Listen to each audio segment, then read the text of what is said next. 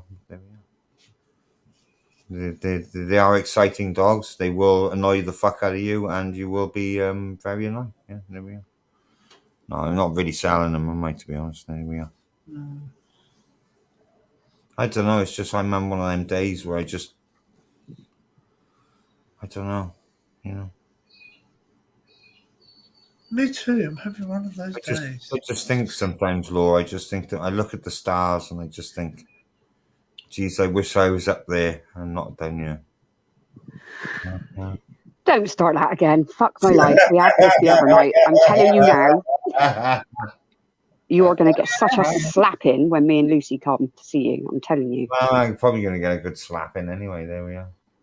So he'd probably enjoy that. It wouldn't matter. Like this. He's like a good slapping. It's part of the journey, Laura.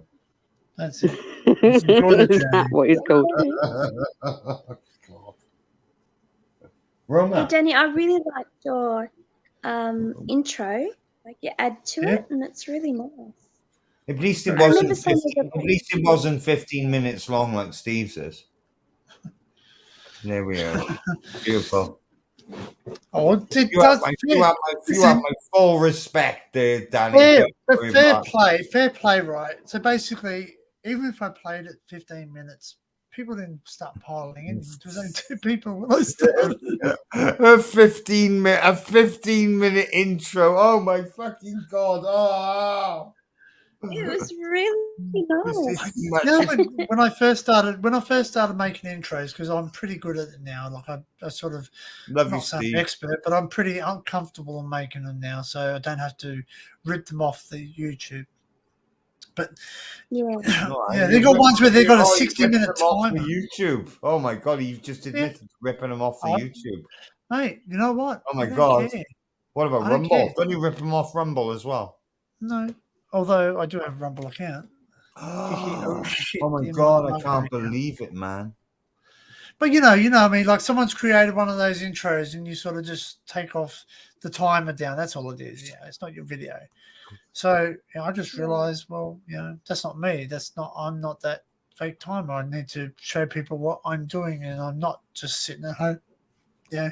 But I am working a lot, and that's it. Paying for all these toys myself. Yeah. So mopping a lot, just like me. Like I'm not gonna. I've spoken to the people that need to know this, but I sometimes I've spent a lot of money on equipment, and I wish I was like Richard Branson, Laura. Sometimes, don't you? And I don't have a whole lot of content. I don't have a whole lot of content to show for it. So that's my thing. I need to do more exploring. I need to get over it. But it's very hard to explore at the moment for several reasons. I don't get a lot of time off work. I don't have a lot of abandoned places around me.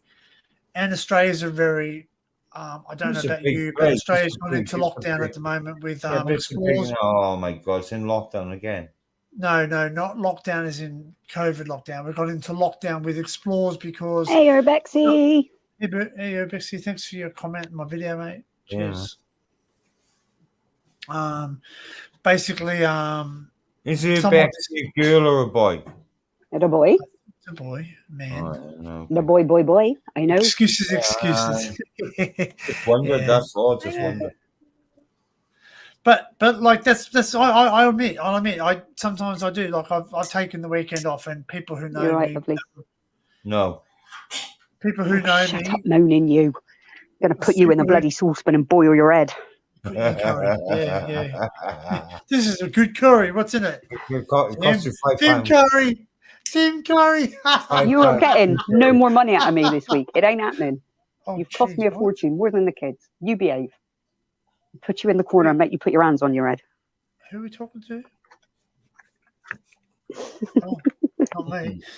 I was going to say, I never cost you nothing. That naughty boy. Naughty All right, boy. go and sort your fucking baby out, Roma. So yeah, like this weekend I just took off because I was just physically exhausted. I worked so much hours last week. I just decided that's it. I just needed time off. Hey, Safari, welcome in. Hi, Safari. Hey, Safari. See, like even people sit there and go, oh, you go on so late, and then, like look at the time now. People are starting to come in. You know what I mean? So it seems to be this magical time of, no one. Well, no it's one goes everybody's out. either thinking about going to bed or they're in bed and they're just left there watching YouTube aimlessly, which is what we all do. Yeah, that's it. That's what I do. That's what I do to go to sleep. I watch YouTube, or something, or a movie. I actually watched a TV series called The Unlisted last night, which was. It's a bit of a cheesy Australian kids show, but it's all about children having a chip put in their brains and controlled to do stuff. Like that doesn't sound like anything that's happening right now. Elon Musk wanting to put chips in people's brains to control them, and I had chips for dinner. Shut up, Danny. Get Neuralink. Pardon me, I got wind as well. And like, man, but you know what? But I believe it'll have a Pentium million in it. It'll have a Pentium million chip as in it, conspiracy, and 46 million gigs of RAM. Oi. As people are told, conspiracy theorists are only conspiracy theorists until it's proven that it's real, and all of a sudden they were just lucky. Don't diss the RAM, man. Don't diss the RAM. Oh, that's it. The RAM has it. I have a lot of RAM. RAM. Hey, Luke, hey man, welcome in. All right, Luke.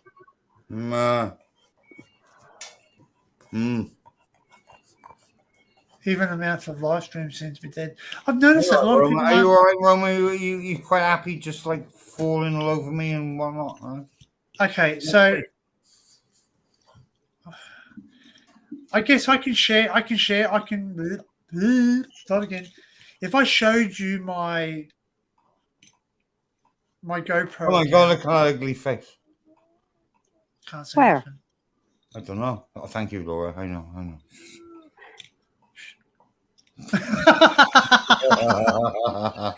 You fucking kill me. Where the fucking hell's my phone? Hang on. We need light, Tim. Let there be light. I'm trying as hard as I can. Wait, It's my hairy leg. There we go. Oh, No, that's not. Have you seen that video where the guy's got his chin Oh, together? it can't be any worse than the picture I got this morning. Mr. Volt? There's your radiator. There's a. Hi, Roma. She's like very shy. She doesn't like the camera, eh? No, it's the light she's turning her head away from. Bless her. She's like, fucking get out of my eyes. It's too bright for her. Hello. Try not to shine it in her eyes. Like. Hi, Roman. We love you. Big hugs, kisses. Remy. Rama. Oh, she Hello, looks so sweetheart. sad, baby girl. Hello, sweetheart. Tired, that's why. Hello, Bubby girl. Beautiful. Hello, Bubby girl. Okay, guys, that's not actually just a grey mound. It's a bundle of puppies. Yeah. Oh, Ginger's getting jealous now. Come on. Oh. Come here, baby. Hey. The actual fuck are we looking at now? Don't get jealous, Ginger. Oh, Come sorry. Huh? It's okay. now.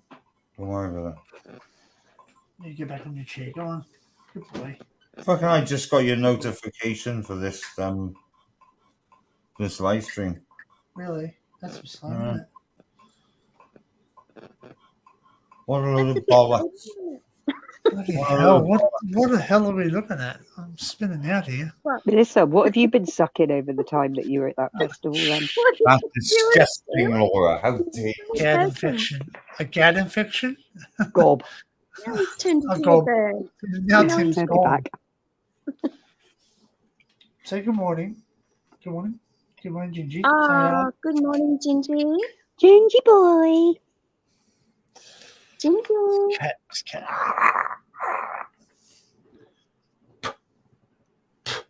Oh, he's the one actually just stomps on the ground quite loudly.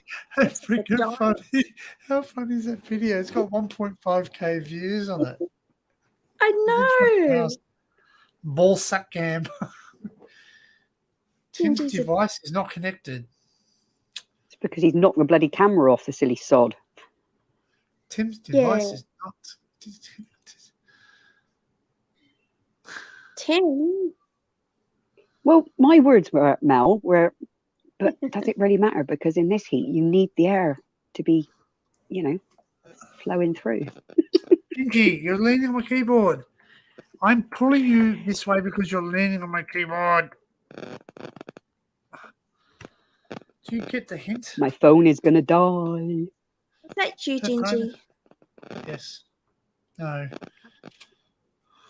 It's not Gingy. He never does things like that. He's a good boy.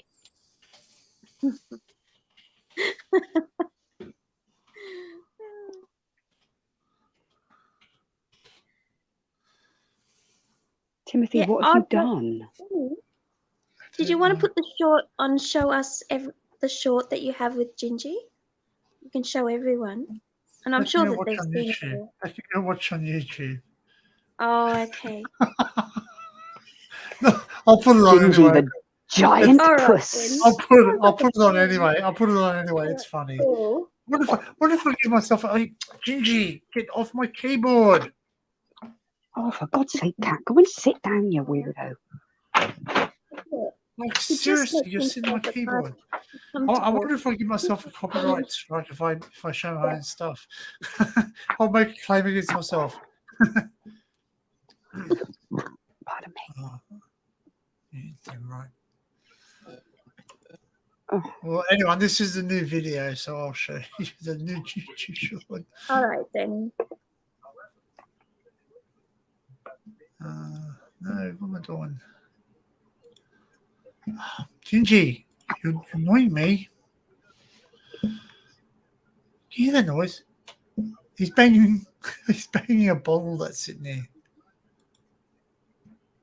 He's banging a bottle. You cannot hear it. Cannot hear it. No, I can't. How does he bang a bottle for? Listen, Like, how listen, does he do listen, it? listen. Thank you. I hear it. Is that with his tail? Yeah. More like he's banging the microphone. It's just a bit like the short that you have. He's banging the microphone with bloody banging the whatever. God, you know you've bloody done it. What are you doing? Leave her alone. She's just sleeping. Oi, leave her be.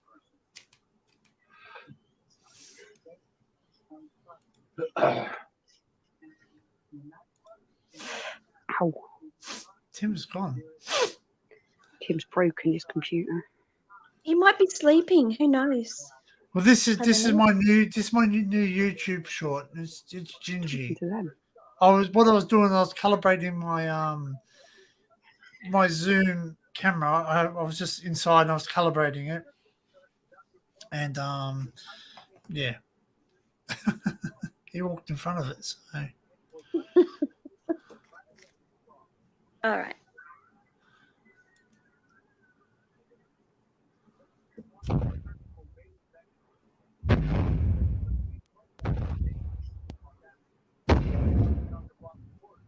I just think it's funny that you can see the carpet moving when he walks on it. it's freaking heavy as.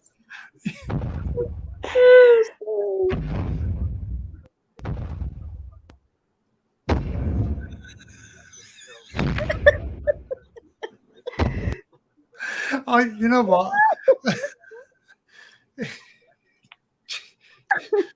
It's go away, man. That's it. Go back on your chair.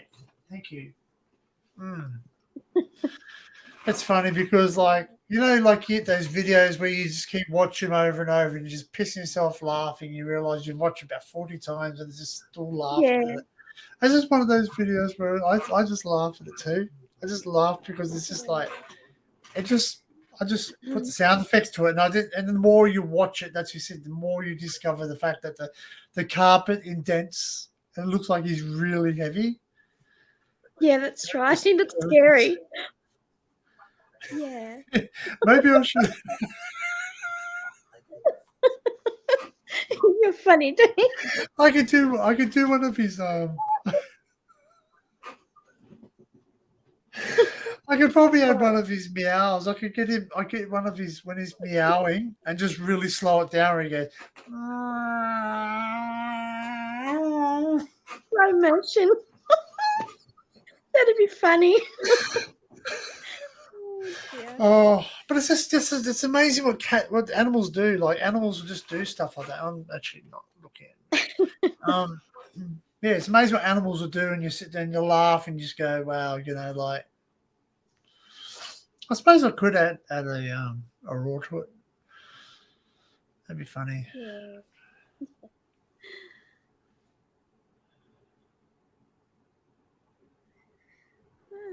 What the heck's Melissa said?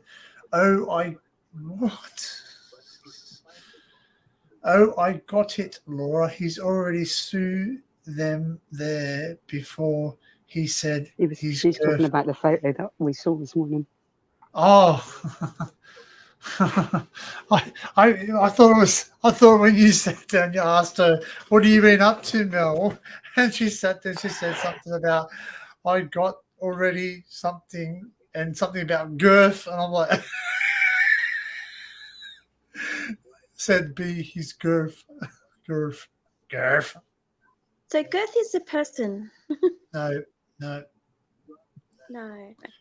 Boom. Girth. How wide? I probably could do that. I could probably edit it and re-upload it. It'd be fucking funny. Just have like his where he does the meow. You know when he goes meow. Just go. I know. No, do it so he does the roar for the lion in the beginning of the AGM. MGM. Yeah.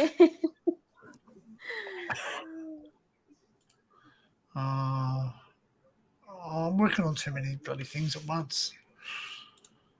I know it.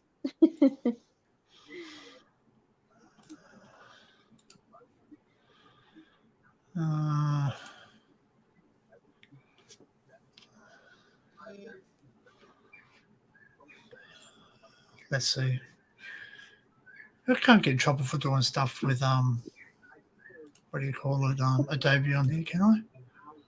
No, don't think so.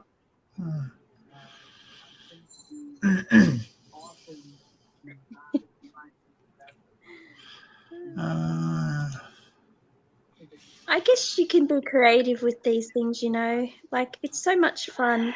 And you can be able to edit and be creative at the same time. Like, I mean, yeah. Do you reckon, Laura? So you reckon the MGM rule? Yeah, that's good. You know what I did after this evening? Oh, that's beautiful, Laura. What does it look like? It reminds me of a volcano. See, I see a dragon. A dragon. Yeah. No. Oh, you've got a great imagination. See, there's the eye, nose, top of its head, and its mouth, all breathing out. Oh, yeah. That's his mouth. It breathes out fire. That's very nice. Well done. I mean, you just pour the paint on and you just hope for the best and you see something. Just really move it around. That sounds good. You just pour the paint on and hope for the best. Well, it's just happy mistakes, isn't it? And it turns out really well. Like, really nice.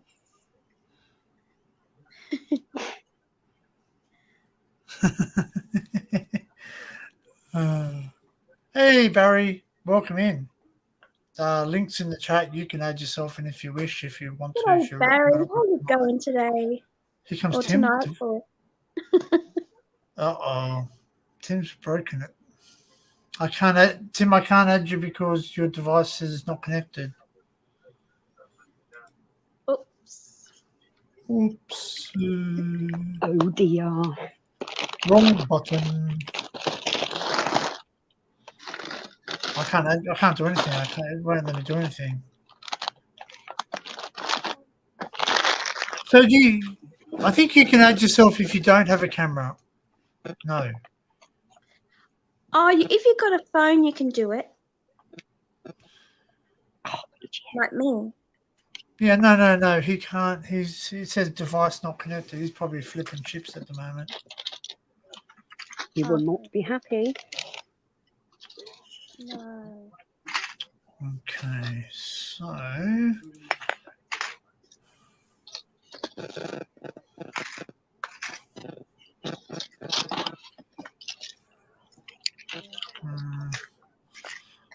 have to put that on my other screen. And then I'll share my screen. Just finished work, sweating like a pig. Cal, how are you? Wow. Poor bugger. Been a while. Geez, just finished work. Unbelievable. Share screen. Windows. That one. Maybe it's hot where Barry is. Okay, so this is how I do stuff. This is how I made the video, Cal, and everyone else. So Very nice.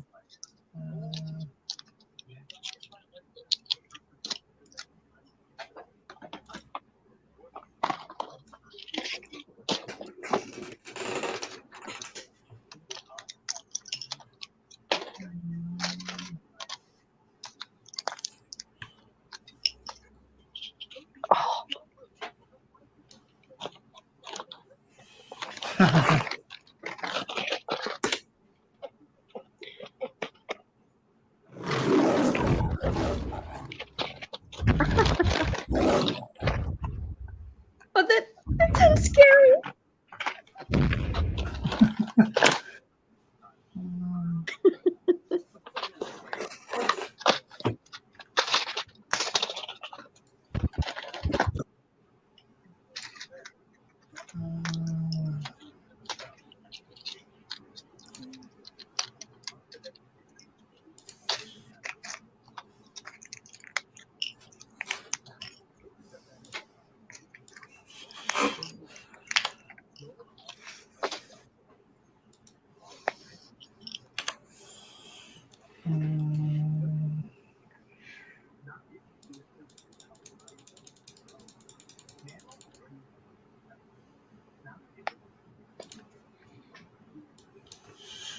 That says that you should be put a T-Rex roar in it.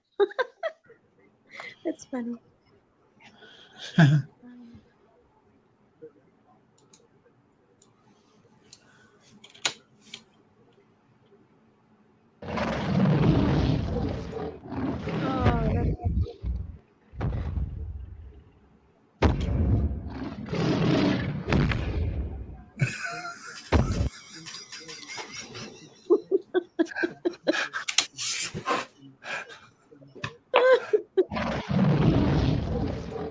I'm really a bit scared of that.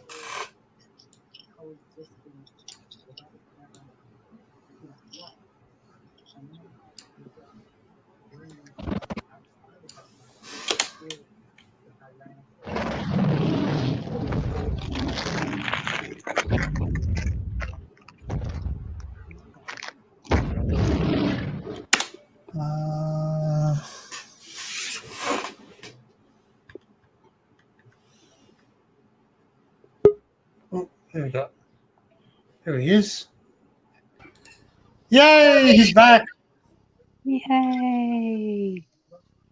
Hello, Tim. Welcome back. Rule number one of cameras: do not move cameras. Do not touch camera. Yeah. What was it? Is it? Oh, you're moving the camera.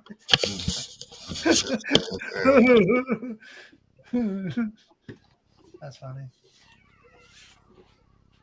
Oh, the babies are awake.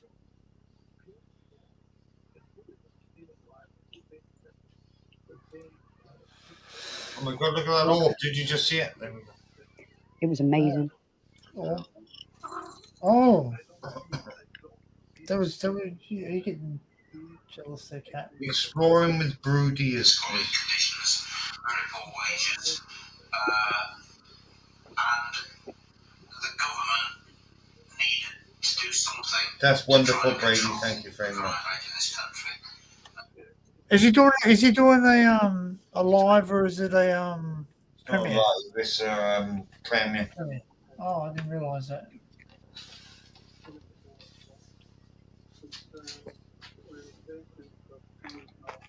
There we go. Now, what do you think? Maybe I might do another I one. think it's bollocks, really, Danny. I don't even know what I'm looking at. What's going on? Oh, this. Oh, yes, yeah, Gingy's legs. Yeah, we're adding something. Gingy, please move. Don't lie on my keyboard, please.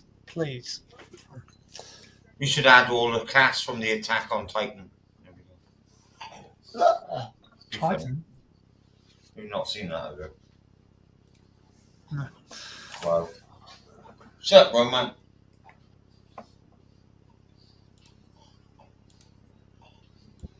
Babies are sick of you. They're about to launch a rebellion.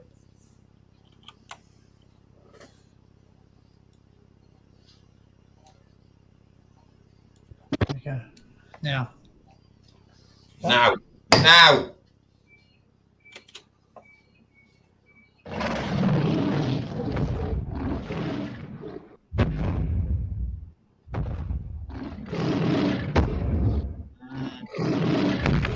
Yeah. That is so cool. I think you good. accomplished what it's meant to accomplish.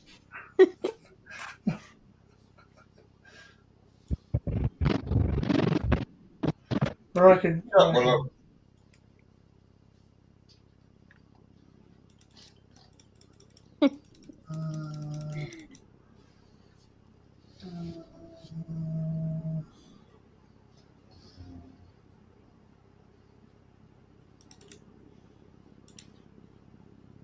Slow it down even more, make it sound even more freaky.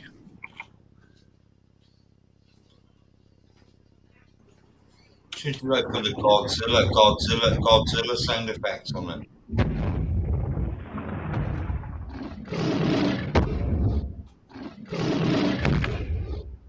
Godzilla.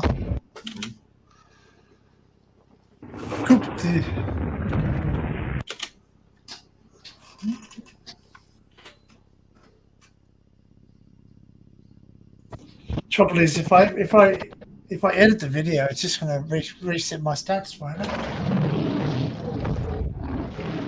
You could always just do another edit of it and then put it in as well.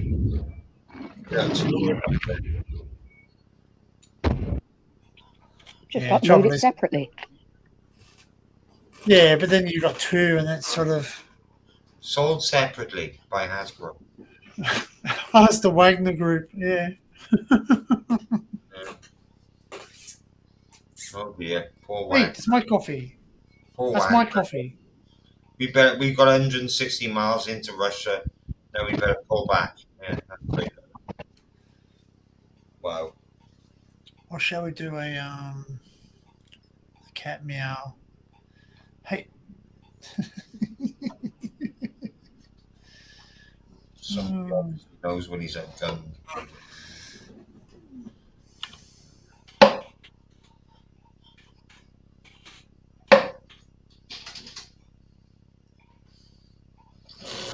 Okay, not so.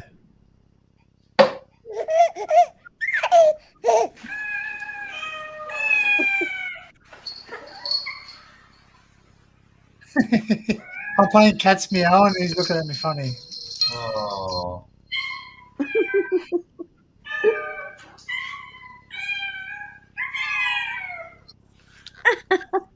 His tail is Me. excited. Me.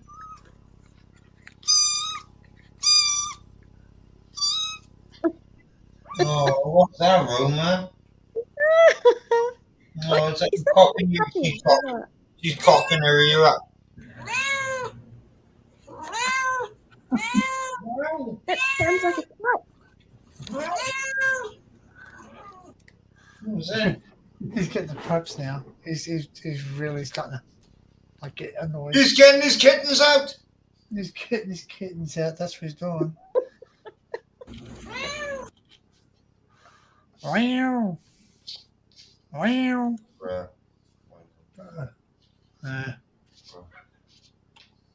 I'll save it. Hey, don't hit my keyboard.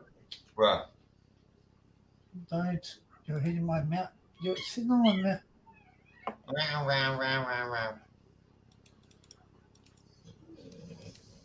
What, Roma? Shut up.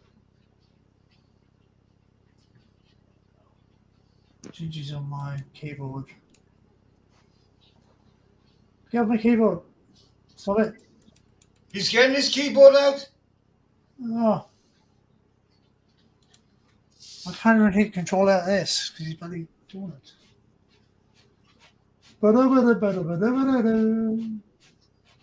See, look, these are.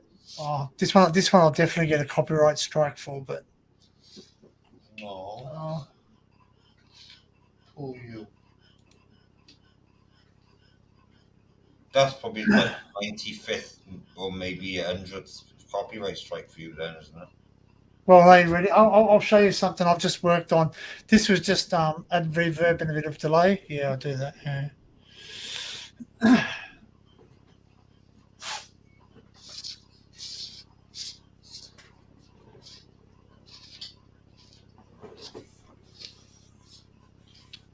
I'll show you another thing. Does anybody like PMX Bandits? I like that. I actually did a video of their I just did a remake of it. I'll probably get a massive. Racist, Danny. Huh? It's very racist. BMX Bandit says. Can't believe Why? you bring that up. Why is it? Wow, I just can't believe it. Wow. Laura's disgusted with you. She's gone off for a cigarette. Has she? Yeah. Mm. She's had enough. She can't take no This is what editor am I using? No, I'm using Adobe Premiere 2023. Well, just don't expect applause from the audience. Well, listen, I'm gonna play this. I just did a remix of it, and Go on, it's just Get well, on there's with a it. reason. There's a reason. I'm talking, Buffers. There's a reason I did it is because I'm doing a filming location of it. I went and looked where it was filmed, and yeah. Oh, Anyway. YA said about it before. Yeah. So, I need some more beer. that's not working. I know why. Oh, I know why. Because you done fucked up. Yeah, I done fucked up.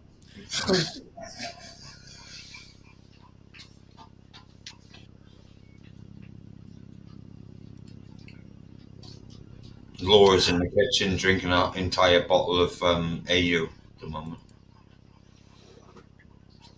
Just to cope with it. Just to cope with the live stream.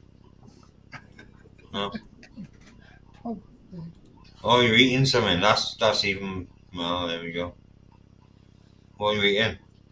Oh, jeez, what are you, the bloody eating police? What are you eating? What are you eating? Actually, I think you're eating Smiths or something. Chips, crisps. She's eating lentil soup. Lentil chips. Lentil soup. She's eating. Listen, you're gonna be farting like maybe a the gypsy. lentils. Yeah, there we go. Literally, you'll be farting like a gypsy. I didn't know gypsies fart. Anyway, I'm going to share this. Wow, now you just said that. Just watch it back. Now you said about farting like a gypsy. Never mock the gypsies, especially the Romani gypsies. They'll come through in the night, like just shimmy up your drain pipe. They'll steal your horses and then.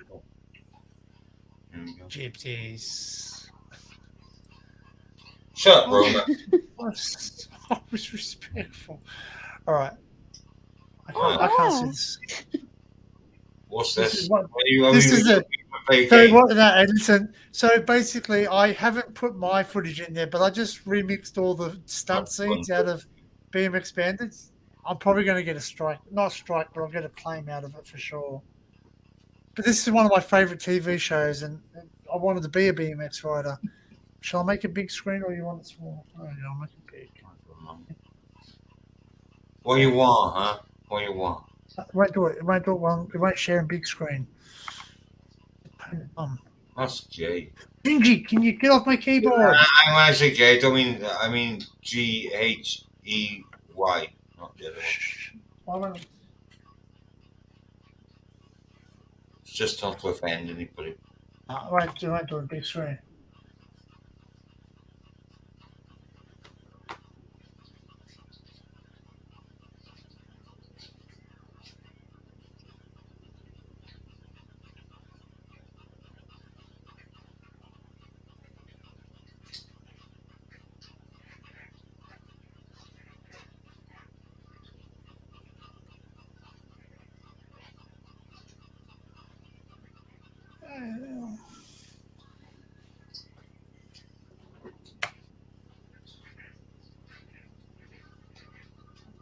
Look, there's Dinkum.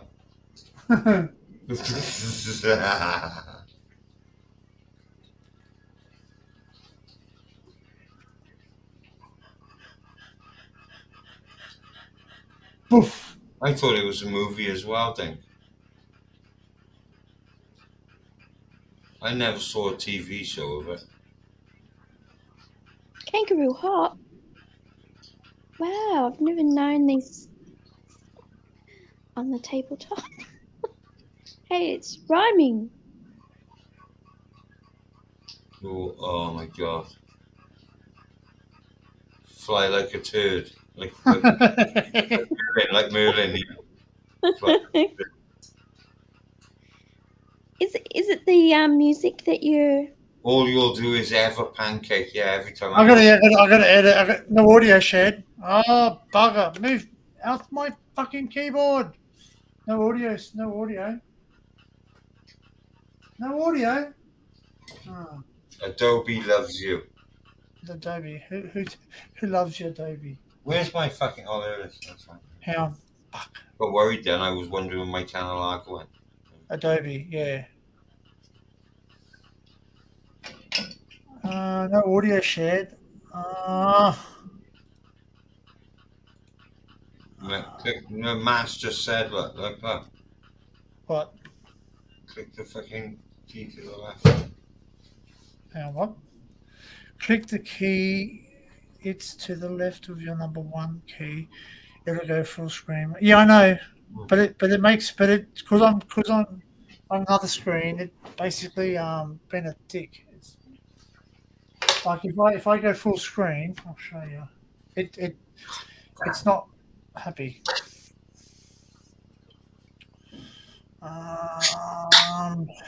Present. All right. Time. Or should I just do the window?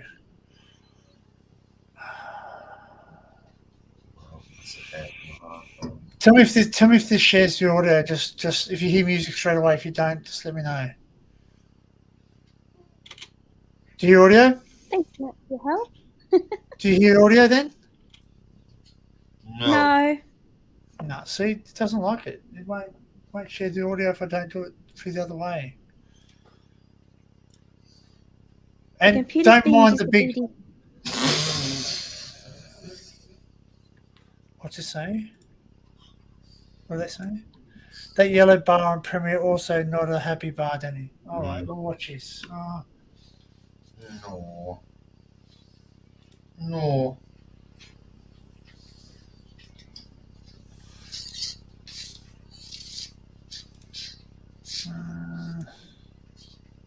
Sound driver's not here. They gone out.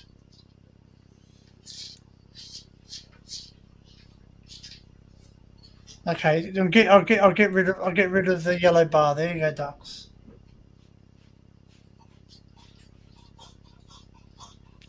Yeah, Roma, that's very interesting. Yeah. There you go, yellow bar on. Yeah, fine, play it. But look, when I go big screen, Yeah. who's that? Oh, did someone boop you? Yes, it is the Vault. Oh, there we go. Hey, good day, Matt. How are you? Hi, Matt. You're, G'day. you're burning the end of both the candle at both ends. Hey, hey, hey. Hello. It's nice to see you, Matt. All right, love. Right. Do right, the audio is it Save us from this mess. okay, right. Let's try Hello, baby this boy. two stages.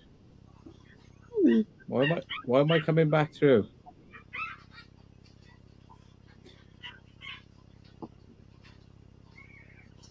You're very quiet. Oh, hang on. Oh no, I tell you what it is because I'm Open also another screen. yeah. Right, try this. You know the big black window you can see there? Yep. Click it. Just click it. Yep. Now you've selected it, right? You know it's selected because it has blue around it, right? Yep. Yeah.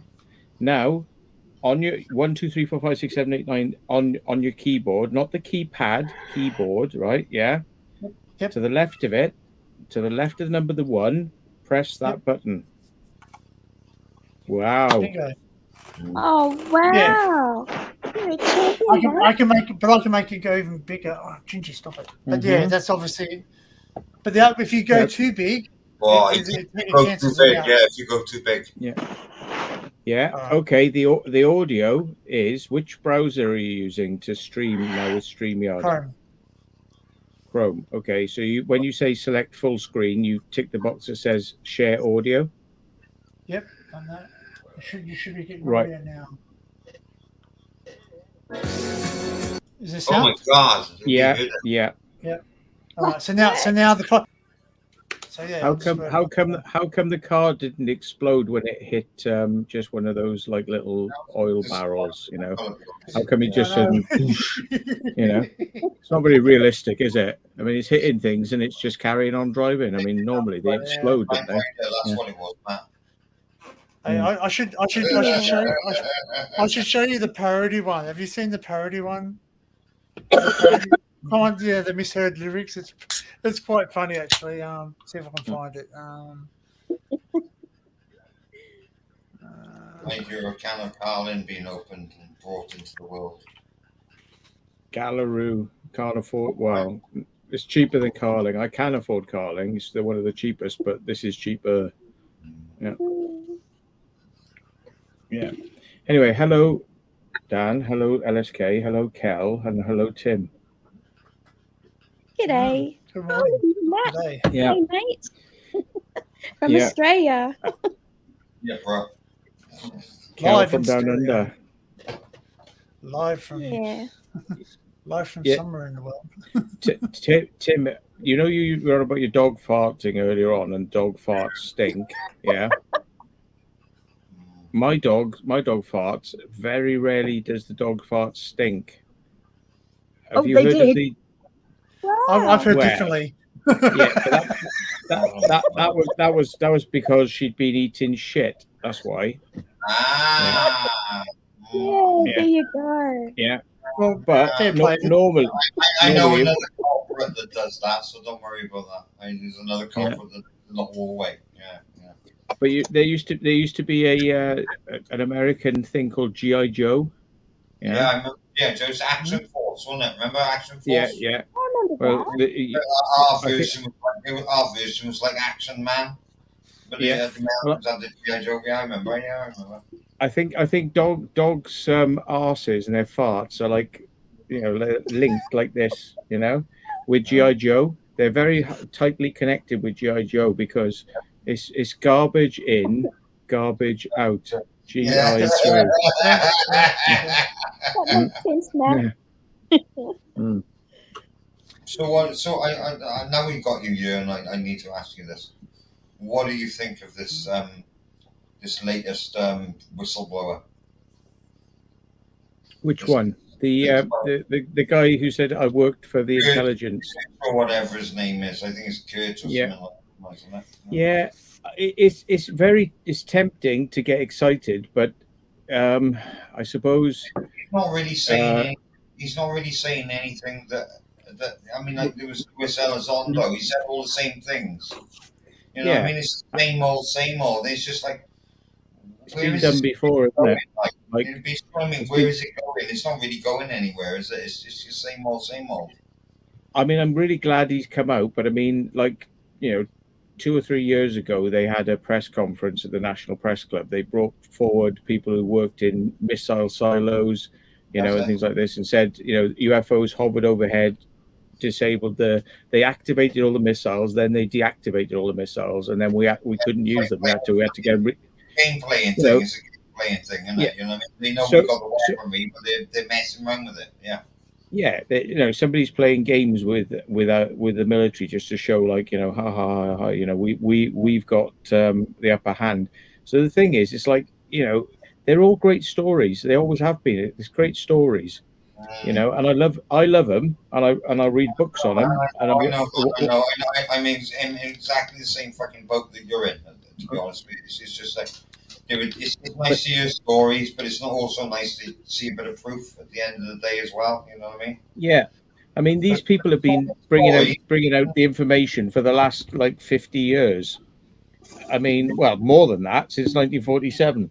But I mean, at the end of the day, if you've been involved in ufology for a very long time, when you get into it for the first couple of years, you read all this stuff and you go, "This is so fucking amazing. Why doesn't everybody know about this? This is like everyone should know this." And most of the public just go, "Oh, well, it's kind of stories." But the ufologists are going, "No, everyone should listen. This is going to happen, right?"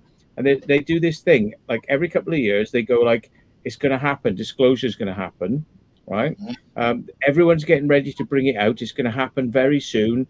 All these insiders have been telling us this stuff, so we're leaking it to you, and it's like, and then it doesn't happen, and it goes through cycles, and it does it every couple of years, and this is, so when you get a bit old in the tooth with ufology, what you learn is it's all great. You add it to the stack of knowledge of what you know, but you also know nothing really changes.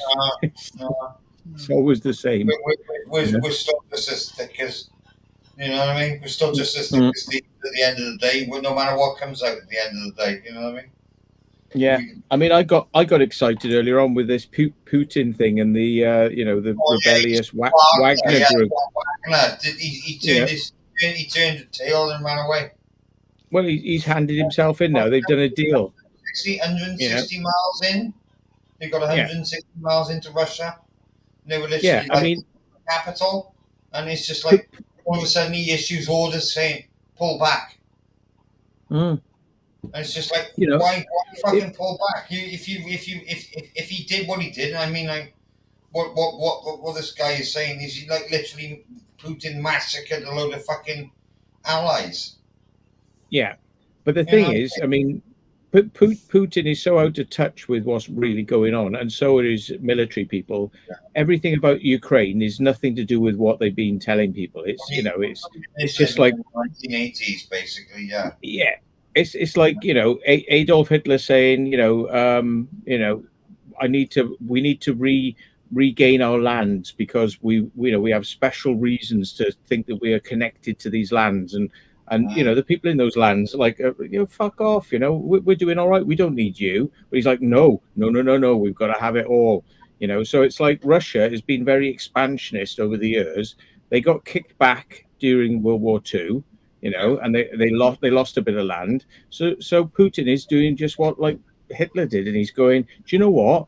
We've lost all our lands, and they're very important to us. So we've got to get them back. And it's like, it's just stupid, because it's like, I want all the land, I want all the toys, I want everything, I want all that marshland, because that's all it is just marshland and it's not even fucking agricultural land either. Yeah, I want this, I want that. It's all about that. It's all about that. I think what he fears is the the encirclement of missiles, Mm-hmm. take out his nuclear weapons if they were ever fucking used. You But know the what I thing mean? is, they've given away nuclear weapons into countries that have said, "Oh, we don't want to be part of Russia anymore." But the thing is, the Buy him more an countries, Oxfam, man. You can buy him an Oxfam. There we go. yeah, I mean, so ultimately, he knows that if countries are allowed to determine their own path forward and say, "Look, we don't really want to be part of Russia anymore. We've had a good time, but we'll part company. You know, we're going to do it our way now. Thank you very much. We'll still stay friends, but you know." And Russia's going, they're all fucking leaving. They're all leaving. They're all fucking leaving. Right. We'll teach them a lesson. We'll take back some fucking land, and then that'll teach them, won't it? And do you know what this recent thing with Wagner is? Right. They use the mercenaries are made up of criminals. Yeah, that's They're true. Yeah. they're expendable. So the criminals know that they're cannon fodder, Give him right? a And choice. they'll Like, get you can either be cannon fodder or you can fucking rot in a fucking jail cell. yeah. And like So story for what? the rest of your life, and that's what they're doing to him at the moment, and that's fact. That is as well. So you've got the Russian soldiers themselves, people signing up for the lie that is like, then they're Nazis. They're Nazis. We need to get back. We need to get back these lands because these Nazis are like running wild, and so we've got to get our land back. I just don't see No, the fucking difference, though. That's the thing. It's yeah, just like they're just yeah, like it's just like they're doing. Russians are doing things on the level of what the Nazis did anyway. yeah. You know, So I so just they don't see the fucking they difference. Don't get me wrong, like Matt. I know that there is the Azov Brigade and all the fucking rest of it, where they got the black sun emblem on the arm. You know what I mean? On the gear, and there is that slightly far right thing. But it's like, well, you can chalk that up to, well, it might be a far right thing. Maybe once upon a time Adolf Hitler had a very big interest in the Black Sun Order and all the rest of it. But I think it's just a symbol at the fucking end of the day. It's just like the swastika. It's just like when the swastika was turned around. You know what I mean? Where did Hitler get that from? Where did he get it from? It's a border symbol. Yeah, and it means good luck. yeah. That's what it So means. That's all it means. I think And Putin's so, making a statement. Any of you little outlying bits of Russia that think you're going to turn rogue and walk away, you're not, because look what we did to Ukraine. So he's making a statement, Yeah. and in order to show he means business, he'll bomb children, schools, anything. Yeah, right. He does not care. Just to show, right? I'll fucking do anything to you, so don't you dare fucking walk away from us, yeah? But isn't it funny that he doesn't respect his own soldiers because he underarms them, right? They don't have the right equipment. They don't have the right equipment. You can rust bucket tanks and fucking this, that, and the other to go into Ukraine with, and I mean, like, and these people, they're literally like, oh my god! And when they get when they get fucking given these vehicles, they're literally like, oh my god, what the fuck am I getting? God, what have I got myself into? Want to go home? Want to go and see my fucking family and all the rest of it? I don't care about this shit anymore. You know what I mean? So the Russians, they've been sent out with these rust bucket tanks. yeah, And the it's conscripts are pissed off. with DJI drones dropping fucking ordnance. Yeah, you know what I mean? Into these vehicles, into these fucking tanks, into these fucking ATVs and this, that, and the fucking other that Russia has supplied to. They're all rust buckets, and they realize it, and they realize it, and that's why Russia at the moment is. And this is why what I'm saying. It's like you've already heard about what's going on over there. You've already heard about a faction that's already turned. Yeah. You know what I mean? He's turned on him. There's no way back for him now. Putin will just see him as the complete and utter enemy. End of story. Well, I mean, I'm not too sure because the thing is, Putin's like this. This is the way it is. They're Nazis. This is the truth. You know, accept what I say. They're join up the army, and we will pay you special money. Blah blah blah. But that's what's frightening about it is the fact that Putin is saying all of that, but then you've got like this guy who's just blatantly like just waltzed into fucking Russia with all of his Yeah. armed forces, and the Russian armed forces have just been like, holy fuck. You know what I mean? I think they were all like, holy fuck. And they would have just. think they were welcomed in. I think they were welcomed in. They would have turned tail, and they would have turned tail. You know what I mean? It would have been a case of 1 minute they're taking orders from Putin, next minute they're just like, oh fuck this. You know what I mean? I mean, the thing is, when somebody says to you, look, you know, if you join up, I'll promise you money, weaponry, training, right? And and we'll look after you, right? And then all the stories coming back from the front. This is from people who were proper soldiers, who were properly trained. Then there's the conscripts, yeah, and then they're forced into going in, and then there's the volunteers who go in. They're all treated like shit, right? And that's the actual Russian army. Then you've got Wagner Group, who've got some mercenaries who are semi-trained, you know, and old soldiers who've left but come back. And then you've got all these criminals who just want to get quickly out of jail, right? The Bosnian lot and all the rest of it involved in that as well, like, you know what I mean? And it's just, and they're thinking, so they're treating the Russian soldiers like shit. They treat the Wagner or whatever like shit. So they're both being treated like shit, right? And it comes to a head. It comes to a head when Wagner says, "Do you know what? For some strange reason, you just bombed us, yeah. So you've killed a load of our men. They might be criminals, but there's some of them are mercenaries, and some of them are our friends. You killed our men." Well, you killed our men. I heard there was up to 150 casualties. Right. That were hit. But I got a funny feeling, Matt. I'm not joking. I think it was probably a lot more than that because they were behind. They were behind the main lines. Like, you see what I'm saying? Yeah. And what it was I think that the guy who's running the Wagner thing, he was literally like going, "Well, no, I'm not going to send my troops into fucking death." You know what I mean? And then all of a sudden, Putin's like saying, literally saying, "Do it, do it, do it, do it," and he turns around and he goes, "No," and then all of a sudden, you know what I mean? They turn on their own fucking brothers at the end of the fucking day. That's the fact. That's what it is. Because look at. I mean, like, you got the old Soviet bloc. You got all the rest of it. They're all fucking brothers at the end. They all speak the same language.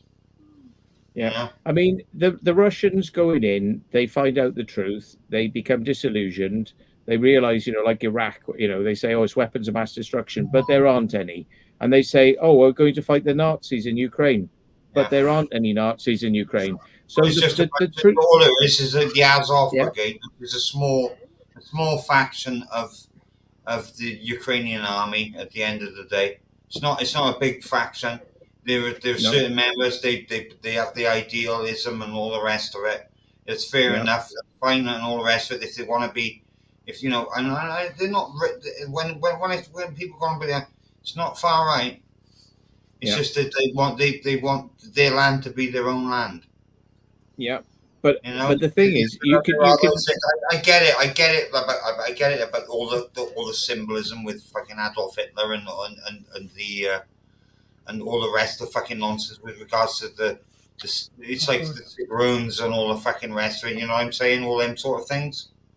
Well, I mean, I'm thinking more in terms of when you lie to the masses in Russia through TV because you've got it all under control. Wow. They'll tend to believe. A lot of people will believe the lie, you know, and they'll know.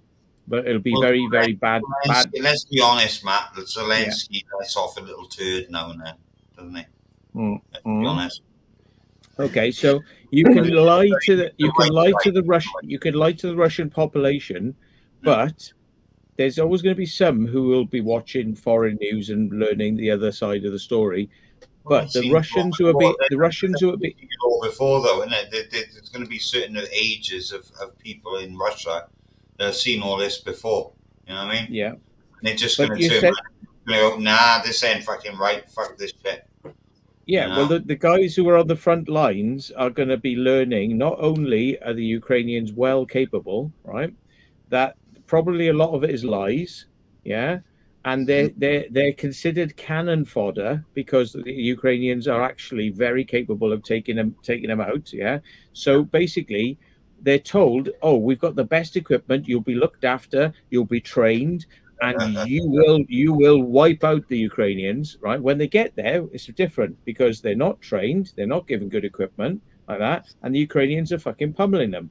Yeah. So what? So the word gets the Americans are giving them 50, 60 caliber fucking sniper rifles and this, that, and the other thing. You know, I mean, stuff that will fucking literally decimate a tank. You know, okay. So go on.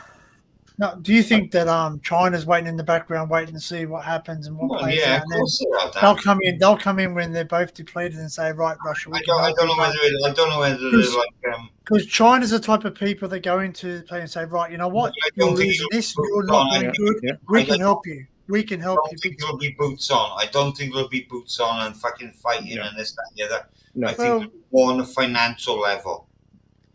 It'll be it'll be more to do with. That's going down the line, and yes, you are right, because Iran offered to help, China offered to help, you know, Turkey offered to help. So they were saying, if it kicks off, we'll come in and help you. But the thing is, would Russia accept the help? Because I mean, you're allowing foreign fucking agents into the country and foreign soldiers. They don't like that. Yeah, they don't like that. Who's going to when you do that? Who's going to do the coup? Iran could do a coup on Moscow. Turkey could do a coup. China could do a coup on. You know, the thing is, if you're in a weakened position and you allow these friends in to help, they're not.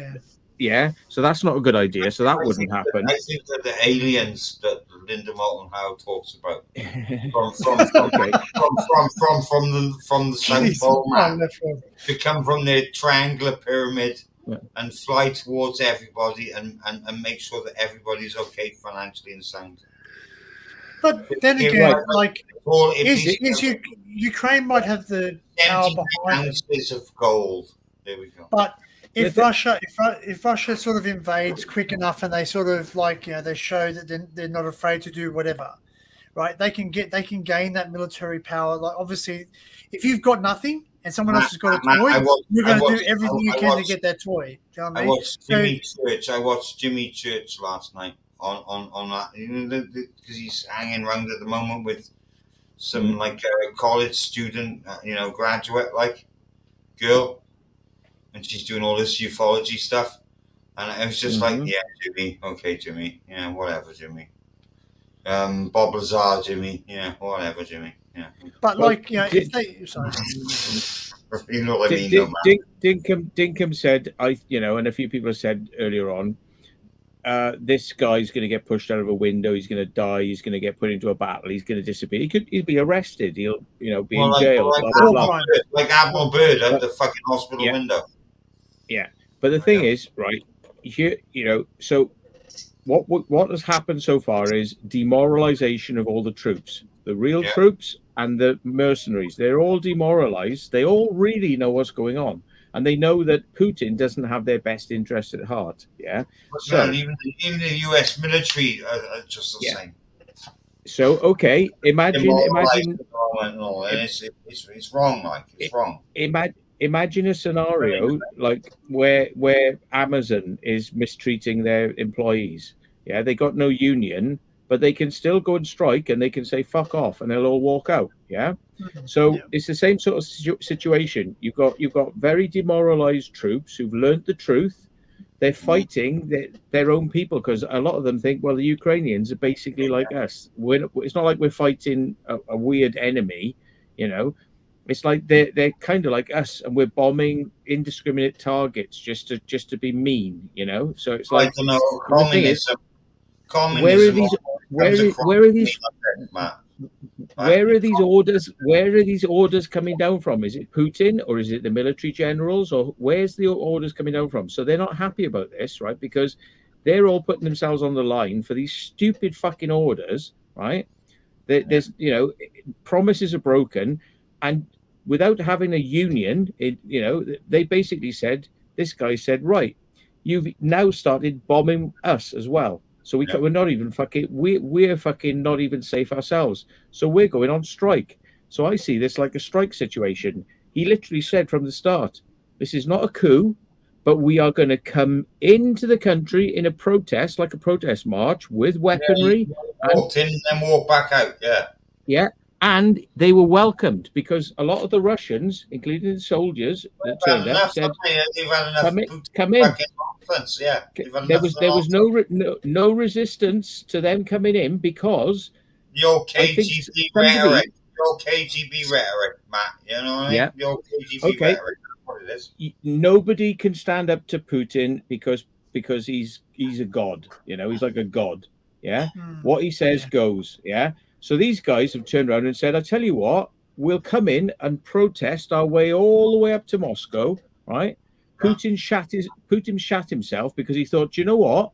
I think my soldiers will turn and they'll back Wagner and they'll help the coup because he knows that the public might go, we back you, Putin. But in the back of their heads, they fucking know it's a bullshit war. But they won't say that because you get sent to a fucking gulag or you'll disappear. Yeah. Yeah. But everyone knows the truth. They won't say it, but they all know it. Right. So this protest that he's done is to make a point. You're so unpopular, right? You think you're really popular, but you're so unpopular, Putin, right? That we can walk straight in. And your soldiers are letting us in. The public are letting us in. Everyone, yeah. I'm surprised he's got 6 subscribers on YouTube. To be honest with you, man. I think, right, that this guy in Wagner is basically making a point. He's saying, reality check. You think you're fucking untouchable? We can take our tanks right into Moscow and fucking protest outside your window, right? And if we wanted to, we could go through the door and take. Yeah. So what he's doing is he's saying, right, Putin, think about it, right? You reality check. Think how you're fighting this war. Think how you're, fucking killing innocent people, Ukrainians and your own Russians. Yeah. Us, Wagner as well, right? You've got no respect for the Ukrainians. You've got no respect for us. Even on the front lines, you've got no fucking respect for anybody. So how about we turn the fucking turn it on you? And he shit himself. And to get out of it, right? To get out of it, he's allowed Belarus to broker a deal, so it doesn't look like he brokered the deal because that would be weakness. So Belarus have done a deal, and the deal is right. Okay. We'll have a little look at maybe how we're planning this war. We'll have a little look at who these fucking generals are who are giving the stupid fucking orders, right? There'll have to be a reshuffle because these people don't know what the fuck they're doing and they don't give a fuck about people on the front line, right? And if you don't have a fucking reality check, we're not going to fight anymore. So it's like a strike. Now, will they bump him off for this? They could, but will they, right? Because if they bump him off, he becomes a martyr. More and more people will say, right, it's time for Putin to go because he doesn't respect people who are trying to fucking give him advice. This was a protest. It was to say, we could take you down if we want to, but we're not. We're giving you a second chance, Mr. Putin. Yeah. And then the guy hands himself in. He goes, right, we've made our point. Right, we've made our point. I'll hand myself in. Now, will they make him a martyr after that? I don't think so. And the reason is because if they do that, most of the Russian people will say Putin does not respect anyone's opinions. It's Putin's way or the fucking highway. Yeah. So it's not democracy at all. And Russia says we are a democracy because we voted Putin in. Yeah, you didn't vote him in, and you don't get a say. There is no democracy. No. And what he's pointed out is we can be democratic by fucking showing you that we can remove you if you keep acting like a dickhead. So much like in Rome, yeah, Roman, the emperors of Rome, yeah, would always get stabbed in the back, and it would always be by the people who were closest to them. Infamy, they've all got it infamy. But there, so basically, well, if Putin is this close to being stabbed in the back and taken out, and this is just his wake-up call, Huh? behave, or you're out. Yeah. Wake so it has the to be fuck his own up. people. His own It'll people be have to done by take him his out. own Yeah. people will take him out, and that's what Yeah. they're showing. It's like we're your own people, and your own soldiers will let us come in, which shows you that they're not I happy don't to. think that we need to be worrying about nuclear war. No. Well, if he starts bombing the bloody nukes around, It'll become civil. It'll become a civil war. Yeah. Yeah.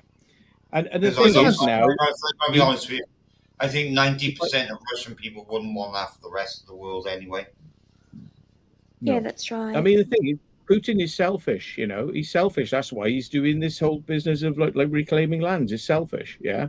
But the thing is, you know, if he keeps on being selfish, and it's hurting the Russian people, they're not. You know, they can't get. He will. I'm just addressing what Bexy said. He will.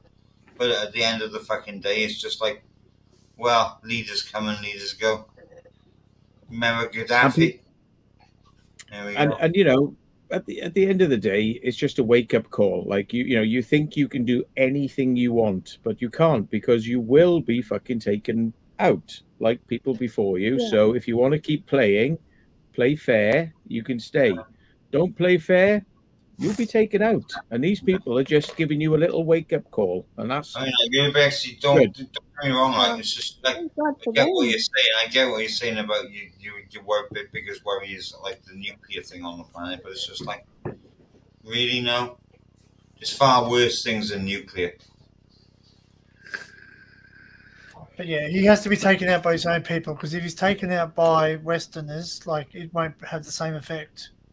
No. Because at the moment, so Putin's, as many of the dictators, will always hit hard at the old people, saying the old land, the old ways. They're trying to take our life away. Do you know what I mean? Like, it was always Hitler was like that. They're taking our ways, right? Because he has his own ways. Like he's saying, look what they did to USSR, right? They're saying this is what they're doing again. They're trying to get rid of us completely. Which might be true, because as Duck said earlier, if you do look at it, they do have a lot of lithium there in Ukraine, right? And you notice America likes to invade or help out people where there's something in it for Uncle Sam type of thing. Do you know what I mean? They didn't go to Iraq for no reason. There was oil. Get that lithium down here. They didn't go to Afghanistan for no reason. There was opium. There's get opium down here. There we go. Get opium down, yeah. CIA. Russia was riding at the highest it's ever been. It was becoming very, capitalist fucking led, oligarchs, loads of money, loads of business, selling gas, selling oil. And Putin got fucking cocky. He thought, you need me more than I need you. You need me.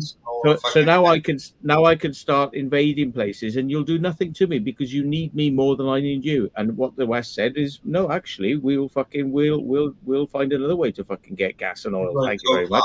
Fuck off. Yeah. She got a co-part for a Russian mega yacht. She's got a co-part. They got a man now. It was something I never thought would happen, and it was just an absolutely brilliant. It was brilliant. When they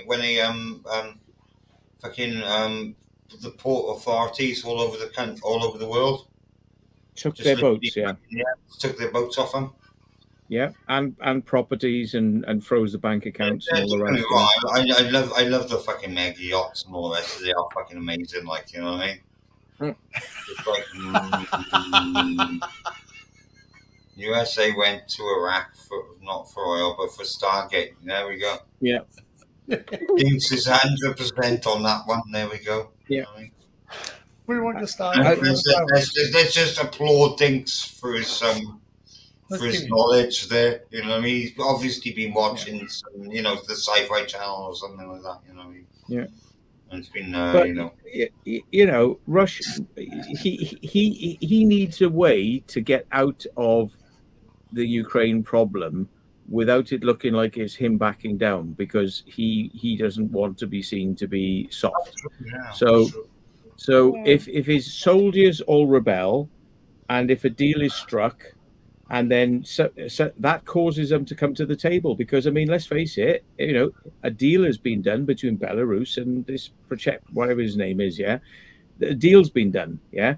But nobody's come to the table to do a deal over Ukraine, yeah, because he's not interested. But a Well, deal's been done. A deal's been done because force has been threatened at him. I keep saying, So, I keep saying it's about yeah. the missile. It's about that missile fucking. It's about Yeah, that and where did the threat? It didn't come from outside. It didn't come from NATO. It didn't come from the West. It came from inside his own country. Came from Yeah, America, exactly. really. I mean, Yeah. they're human beings, you know. They've been treated Yeah. so badly. America missiles being fucking manned by Ukrainian people. There we go. You know, it's a classic thing because, like, if we did it, he would say, "Oh, it's the West. Look how they're manipulating us." His own fucking people, his own soldiers, his own mercenaries Imagine that, though, went against him. Imagine if we, Yeah. imagine if we all cried fucking, "Oh my God, Putin," and all of a sudden it's like, well, we need to stick up a nuclear fucking barrier all around his country. You know what I mean? How would you feel? It's just the same. It's the same for either side at the end of the day. You know what I mean? Yeah, I mean, the movie V for Vendetta summed it up quite well, right? They said, right, all the people are putting the masks on. We're all going to go to Parliament and we're going to take it over. And the government said, right, shoot them, shoot the public. Anyone wearing a mask, shoot them. And they were coming towards it. And what did the soldiers do? They said, all right, we put our guns down because the soldiers, it was all we after can't. that girl, wasn't it? It was all after that Yeah. girl. Remember Yeah. when they ended up fucking being beaten to death? Because the soldiers knew it deep down in their hearts that what the government were asking them to do was wrong, and they were asking them to fight their own people. Yeah, so shoot British people. British soldiers shoot British people. Shoot them, because the government are having a tantrum, and the soldiers said, "We're not being part of that." So here you go. Well, like Russia's throwing a tantrum. Yeah, Russia's throwing a tantrum, and its own soldiers are saying, "We're going to put our fucking weapons down because it's a bad war. It's bad mentality." So it even applies to what bad actually at the end of the day, Matt. You know what I mean? It's now ruled by people that are not necessarily from here. You know what I mean? Yeah. You know, he's very. Don't get me wrong. I don't want people think it's just a racist comment. No, it's just not. It's just a case of, well, you know, I mean, like, this is Great Britain. You know what I mean? And the fact of the fucking matter is it's not great anymore. Well, it is. Maybe, well, it is, but it isn't. You know what I mean? It is, but the thing is, the term "great" is often used to signify Freemasonry. So when you put "great" before something, it's usually like this is a headquarters of Great Britain is the Freemason headquarters. Here's a picture of an owl. Here's a picture of an owl while I discuss something. I haven't heard that before. I haven't heard it before. Well, the owls see into the night, and the tale will never be told. Yeah. There we go. But you know, Russia need, you know, it's like if you let a spoiled child get their own way all the time, they'll just take that as like they can do anything they want. There has to be a point where you go no, you know, and the soldiers have said no, and it's like, okay, you know, the public can't do it because they'll be taken away and gulagged and put in prison, and that system is set up very efficiently to take care of dissidents and people who, you know, say no. The Ukrainians are fucking about with regards to when they capture people. It's funny when the soldiers, right, which are above the police, the soldiers say no, then the police would follow, and then the public would follow that. So it would be like a top-down fucking collapse. So they've had to do a deal to save face, but hopefully now he learns a lesson in humility, a little bit of humble pie. Eat a bit of humble pie, But in order to get around it, Yeah, that's what I would like for Putin Hmm. at the end He of the needs fucking it. day. Yeah, keep ruling your country and all the rest of it. Just learn a bit of humble pie. yeah. Just fucking calm the fuck down Yeah, and that's chill out a it. bit, like, you know what I mean? Mm. Pay out Exactly. for the damages that you've done and all the Yeah. rest. You know, if Yeah, he all was those years. clever and he wants to get out of the Ukraine war, he could say, well, the soldiers have told us they don't want to fight it anymore. So it's the soldiers' fault and it's Wagner's fault. It's not my fault, but they won't fight anymore. So therefore, we'll have to pull out of Ukraine because of them, not because of me, because of them. And great, He'll blame whatever, others. yeah, you know, whatever So, excuse. I don't give a fuck what the excuse is. Just use the Yeah. excuse and stop doing what you're doing. Bam, yeah, And then you, bam. you know, and then suddenly the world will open back up to you. You know, you'll be doing trade again. Money will be coming back in, and things can slowly go back to the way they were. You And know, the but they're world not won't be going to go back to the. Yeah. They're not going to go back to the way they were if you keep on fucking behaving like you're behaving. You're like a spoiled fucking child, and you know. Look at how shit the world is at the moment with all this fucking cost of living crisis, and blah blah blah, and all the rest of it. You know what I mean? Yeah. This war, if it was, you know, bam, come on, sort yourselves out. It benefit the entire planet. Everybody would be happy. Nobody would be unhappy about it. You know what I mean? Yeah. Well, we'd have and to. the thing, We have to. China will be watching very closely now, because remember, they want to influence the same sort of like bully boy tactics about Taiwan. Yeah. And America and everyone else is saying, you dare, and we'll step in. Yeah. Russia is prototype, Matt. Let's be honest. But China thinks we can take you on. We've got the technology, we've got the weaponry, we can take you on. We'll take you on. So they've got their enemy. But what if happens now? They think, shit, what if our own soldiers inside China turn against us because they can see we're wrong? Wow. Russia's just given that massive lesson to China that you think that when you say invade Taiwan, a lot of your fucking vessels will probably just sail across to America and hand themselves in. They'll say white flag. Yeah, but it's just like like saying you might Yeah. be communist, but you're not as communist as us. There we go. You know, because I don't think everyone that operates on these ships and nuclear subs and things like that, even in the UK, right? This happened. No, I've got family members that have served. Yeah, right. You know what I mean? Served on nuke subs, and it's just like nah. It's just like. Hunt for the Red October. What's the premise of these stories, right?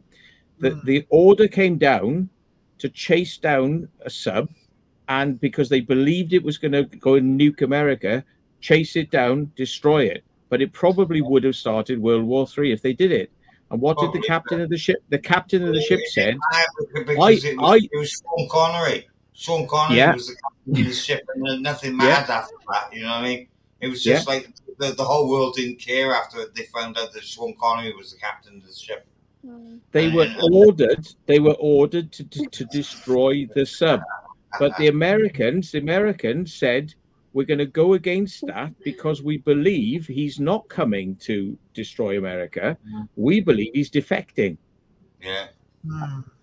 So they let him go. They let it go because they said, and that was a decision made not by Washington, because they can't receive communications under the sea very well. That was a decision made by the captain, because the captain had to say, hang on a minute, I'm going to use my fucking head here to say this is not right. One of their demands that they wanted to live in like New York, and they wanted to be that, you know, have decent jobs and all the rest of it. You know what I mean? And I was, you know, fair dude. Well, there's something. I would have swapped them for decent jobs for a nuclear submarine.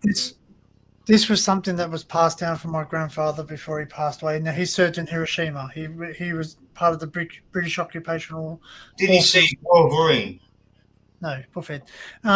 Anyway, so this is a true story. This is a true story. So he told me he used to. He's got photographs where he was having sake with kamikaze pilots. Yeah. Right. So basically, he was having dinner with families who had people who were kamikaze pilots, and he got confided. And obviously, I can say this because obviously it's a long time He ago. was chewing on weak wing. No. He said to me, he says a lot of kamikaze pilots obviously died, yes, but they didn't hit the target. They didn't hit the targets. Weak wing. No, what? Weak wing. Weak wing. Weak wing. What's that? It's when we have a weak wing. Oh, anyway, so basically, what my grandfather told me is he said that some of the kamikaze pilots did crash and they did commit suicide, but they didn't do it where they were supposed to because they didn't believe the propaganda. Like like people think that you know, like if someone said to you, Tim, listen, you can drink this drink. Don't worry about the poison sign. You can drink it. It's fine. You've got a brain in your head. You know what's right and wrong. Doesn't matter what someone tells you. You've got something in your heart that says you know what difference between right and wrong and your own decision. Well, I don't know about that because it might be like. But no, but that's true. But I'm saying, right? Acid tablet. And then so he told me. So he told me, no matter how, he said that a lot of the pilots they why have my grandfather got photographs sitting with kamikaze pilots? Because they were off their fucking nuts, Dan. No, but they were. I get they were fighting a war and all the rest. I get it. Like I get that they were dishonor and all the rest of it. Yeah, there is, of course there is. Right, and of course the Japanese are like very. Well, they are, aren't they, Matt? They're like full of honor, aren't they? You know, nothing to do with the emperor and this, that, and the other. But the point is that my grandfather ready. So my grandfather was. I said to you, he was dining with people who were kamikaze pilots. I've actually got physical photographs, right? And this guy, you can tell he's a kamikaze pilot because of the things around him, like all the heads things and headwear and all that. If he was dining with a kamikaze pilot, that means he was in a. Ready for this? There is something that when captured. When they were outside the emperor's palace, right? My grandfather, I forget what the word was, but to roughly translate, it was saying. I thought they were saying. My grandfather goes, "What are they yelling out? Are they wanting to kill the emperor?" No, they're yelling for food because they were hungry. They were starving. Yeah. Now, when someone stands up there and says on their soapbox and says, "I can promise you the world. I'm going to do this. I'm going to do that," be careful with promises because people hold you on promises. If you said, "Hey, I'm going to get you out of this war. You're going to be safe. You're going to be fed. You're going to be all that," and you don't deliver on that, people remember that shit. Well, what about if you make a soapbox racer? Right? It looks like a Lamborghini, right? You know, and it's made of the circular bit you get at the end of a toilet roll. There we go. Oh, jeez. What happens then? Yeah. I don't know. Well, there we are. You certainly know Stanley. Okay, Laura, nice. Where's Laura? Oh, she just said she'll be back in 5. She got a call. How dare she? Hey, Gambia. Anyway, I think that this is one of the best things that could have happened. All right, I think it's one of the best things that could have happened because it's a reality check. You know, anyone who's scared about nuclear war and all those sort of things, right? I mean, the only people who are going to bring down the Chinese is the Chinese, and the only people who are going to bring down the Welsh. Yeah. The Welsh. That's right. Yeah. I think you'll do it, Tim. You can go there. I think that I need to change things in Wales. Regards to the government. We need a board. North Korea, Iran, all these sorts of places, right? They run like emperors. It's like the Roman Empire. These people are treated like gods. Their words are, beyond reproach. Anything that comes out of their mouth is gospel. you know, and Yeah. the public kind of a We bit laugh bored about of it all. it. It's like all about this ancient shit and all the rest of it. It's just Yeah. that's what makes me laugh about it all. It's just like Well, the reason North Korea is so successful with that is because they people hug block. it, Matt. People hug it. You know what I mean? So both North Korea, Iraq, And the hug might not and necessarily. China all have just- something in common. it's They just- block Western media, right? So they block Western media. So therefore, when you're teaching young kids at a young age, they can't get access to Facebooks and all the rest of it. So they can only get access to the media of their type. So They're brainwashed. Yeah, they're brainwashed. So that's why when people say how can they be so like not think outside the box, is because they don't know what the outside the box is. They only know what they've been fed the whole life. So if you're taught that the sky is blue and someone turns around and says no, it's really green, you're going to believe it's blue because you've always been taught that. You've been taught nothing differently. Yeah. So it's one. That's why they're not allowed to travel. That's why they're only limited amount of travel and everything else of that is because they don't want them exposed too much to our ways. Yes, because they might learn the truth. And that's right.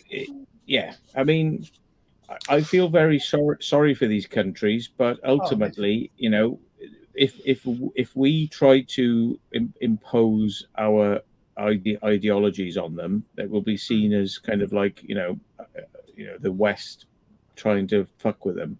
The changes always have to come from inside, and the only way they'll come from inside is by seeing that their own leaderships are corrupt and wrong, and that's what's happening with the Ukraine war. People won't say it openly because they'll get in trouble, but they all talk about it behind the scenes. I mean, I've been to Czechoslovakia, and they were saying like during the Russian occupation of Czechoslovakia, everybody used to say like the Russians are wankers, they don't know what they're doing, but like openly, in public, you'd go, Russia is brilliant, because it's unsafe to say anything different. But people know. That's right. They're not stupid. They're not stupid. The underground commentary and the underground understanding is passed down through the generations. It'll be like, this is how it really is, but don't say this because you'll go to jail, So everybody knows the way it's really going down. It just takes time for people to kind of, flush out these idiots that are kind of controlling things. And if you can't flush them out, you have to let them fail so badly in what they're doing that it just implodes. And then, it naturally will gravitate towards a better system.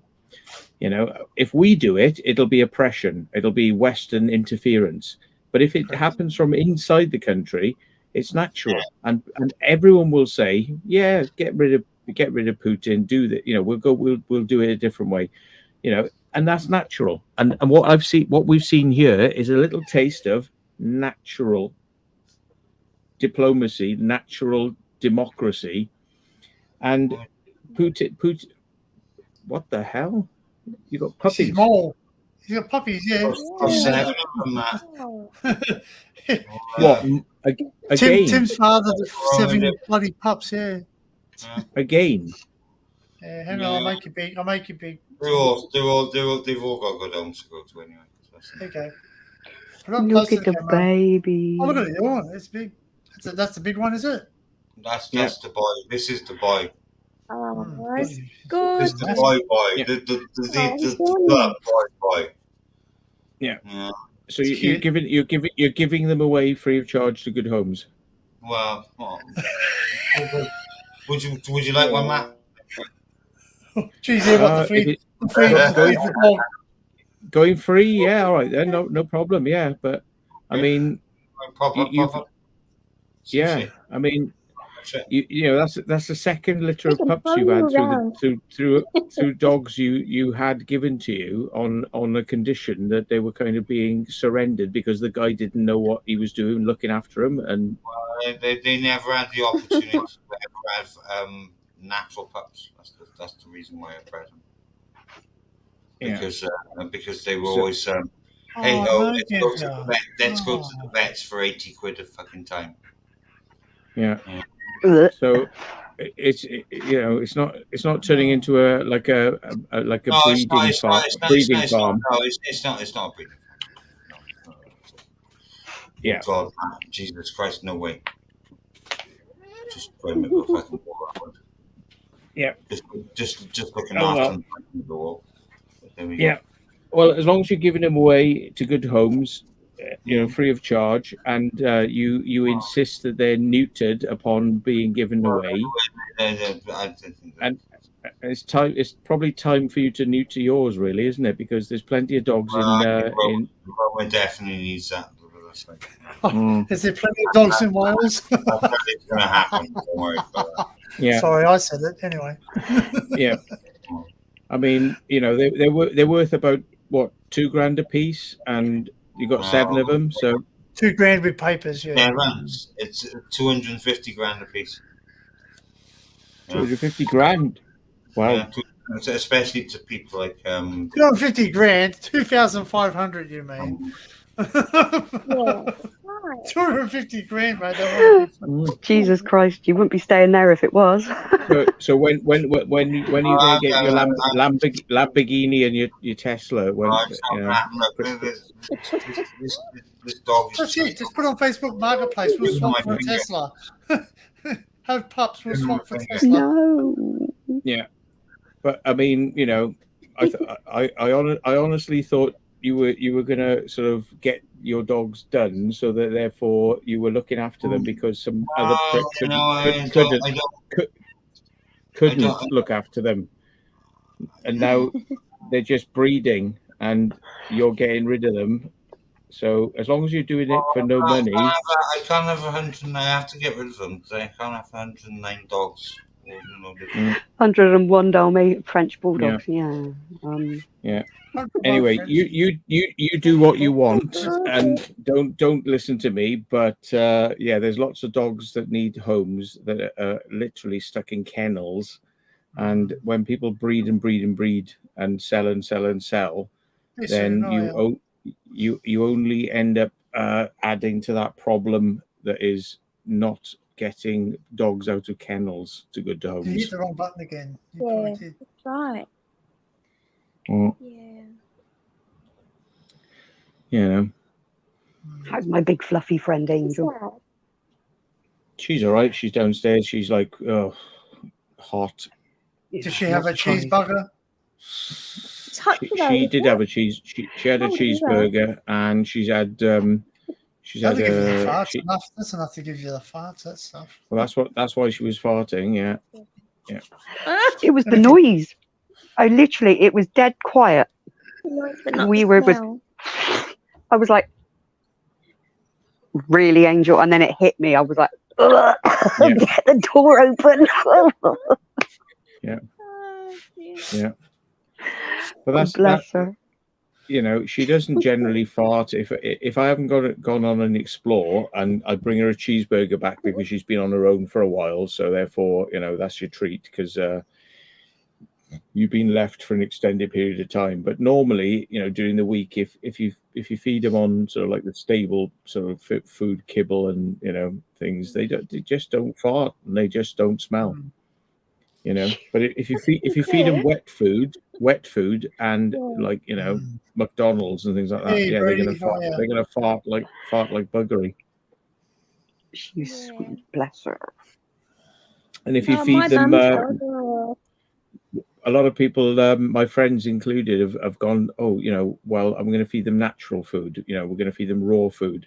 So they feed them raw food, and it just they just stink factories. Yeah. It's just like vegan food. Yeah, like vegetarian lentils and all that. But I mean, I'm not a great fan of dog sales. I'm a big sort of like adopt. Well, I bought my cat, but I bought him from what's called Friends of the Pound, which means the only thing they charge is for the cost of the chipping, desexing, and just the general housekeeping, and all money that's spent on it goes back into saving more animals. That's what it's for. Yeah. So obviously you've got to make some money because they're volunteers, but they've got to make money for the business. Because animals aren't free to feed, so I don't mind doing that. But I would never buy it from a breeder because they're just in it for the money sometimes. So, or most of the time, yeah. I mean, Hey, Brady. Animals, they will breed, if you let them, and they're quite happy to do that all day long. But it's what you do with that afterwards, because even the best people in the world can take a dog off you, and they can take it off you for free, or they can take it off you for £2,000. But ultimately, what happens after that is out of your control, So realistically, I think if you're going to give a dog away, you have to neuter it, or there has to be an agreement made that you do not breed from that dog. If the dog's not neutered, mine wasn't, but I was not going to breed from the dog, So, and I mean, I could have, and I could have had £2,000 per pup. Hello. I mean, and like I'd have been rolling in money, and it's just it's farming, isn't it? It's just farming, and it's cruel. Yeah. Well, no, it's not cruel. It's not cruel to the animals. It's just there are too many animals that How do you folks? All right. They get euthanized because there's a trade in brand new to be bought pups when you could get exactly that breed from a rescue, and it'll be a perfectly nice dog, Yeah, that's right. Yeah. Let's Attack the him, Tim, burden. but no one's attacking you, Tim. No one's Each to their own. Yeah. It's not like it. Like the dogs are just naturally procreated, so it's not like Tim's going to do it. Yeah. He actually was quite certainly surprised. didn't do it on purpose, and he wasn't expecting it. Yeah, it was quite surprised because he sat there. We will tell him for weeks, "Oh, your dog's getting fat," and he's like, "No, it's all right." And then he's like, or maybe she is, maybe she isn't. We didn't even know. And then all of a sudden, he's like, oh, "Fuck, she's having pups." He's like, "Oh, fuck." Yeah, and it's a financial thing for him too. Like, they're not cheap. Vaccinations are cheap, and getting them neutered is fairly cheap, but living with the conscience of knowing that there's many dogs being put to sleep because you're selling brand new ones when there's plenty of second-hand ones that would be just as good, but anyway, sounds like he's out. It's maybe not right of me to kind of push my opinions like that down on somebody, because everyone's got their own ideas of what's right and what's wrong. So, but for me, rescue, don't buy from breeders. No. I don't think we can call him a breeder. He's not done that on purpose. That was not a. Oh no, Tim's definitely not a breeder. If he was a breeder, he'd have been having them like every other month, wouldn't he? But he's not. Well, he's completely separated. Comment. Yeah, but it's like saying, well, if I let my cat out and it gets run over, that wasn't my fault. It's just the cat, It's the cat's fault, isn't it? So, cats will do what cats will do, and dogs will do what dogs will do. You do have a certain amount of responsibility to say, well, if I let my dogs hang around together and they're entire, then they're gonna fuck when I'm not looking, and then they're gonna have pups, and then I've got to get rid of them. So, do I just give them away or do I sell them? And yeah. What folks how you doing? Not bad, John. You? Yeah, I'm all right. I've just been on the pitch basically, so I've just got a kebab. So I'm not on camera. I'm just listening and talking. Go on, get on the camera and show us eating your dirty kebab. Yeah. Get your dirty kebab on the camera. Do you want to see my dirty kebab? Oh no, thanks. I bet it's got mushy peas on it. Kebab the other day. There you go. Hang on a minute. Here's my dirty kebab, right? Let me see if I can change the camera angle. Oh, mate, how do I do this? I don't do this on fucking camera. You can't do this, neighbour, so don't try it fucking drunk. Yeah, I'm a. Oh, there you go. Oh, That's there we go. Wrong button. Settings, camera. It's Yeah, there. but he's under. He's a few sheets to the wind. So it's probably like that button don't mean shit to me. He's back again. He's worked that one out. Just turn your camera around like that and go. Oh, all right. Hang on. I'll take you keep out. There we are. No. Hey. Is that all right? Take you keep out. Take you keep out. There we go. Proper good. God help Yeah, it's a bit hard to eat and fucking talk at the same time. So like, I'm just gonna mute this or put myself off camera. I'm still here, all right? No worries. Come back when you're ready, mate. And So what are we talking about? Putin and puppies. I think was Putin puppies. All right. So what? Putin bought some puppies, what, to help with the war? So bad. So we can win the war by buying puppies. He'll be fine. Yeah. Vote for me. I've got puppies. All women have got puppies.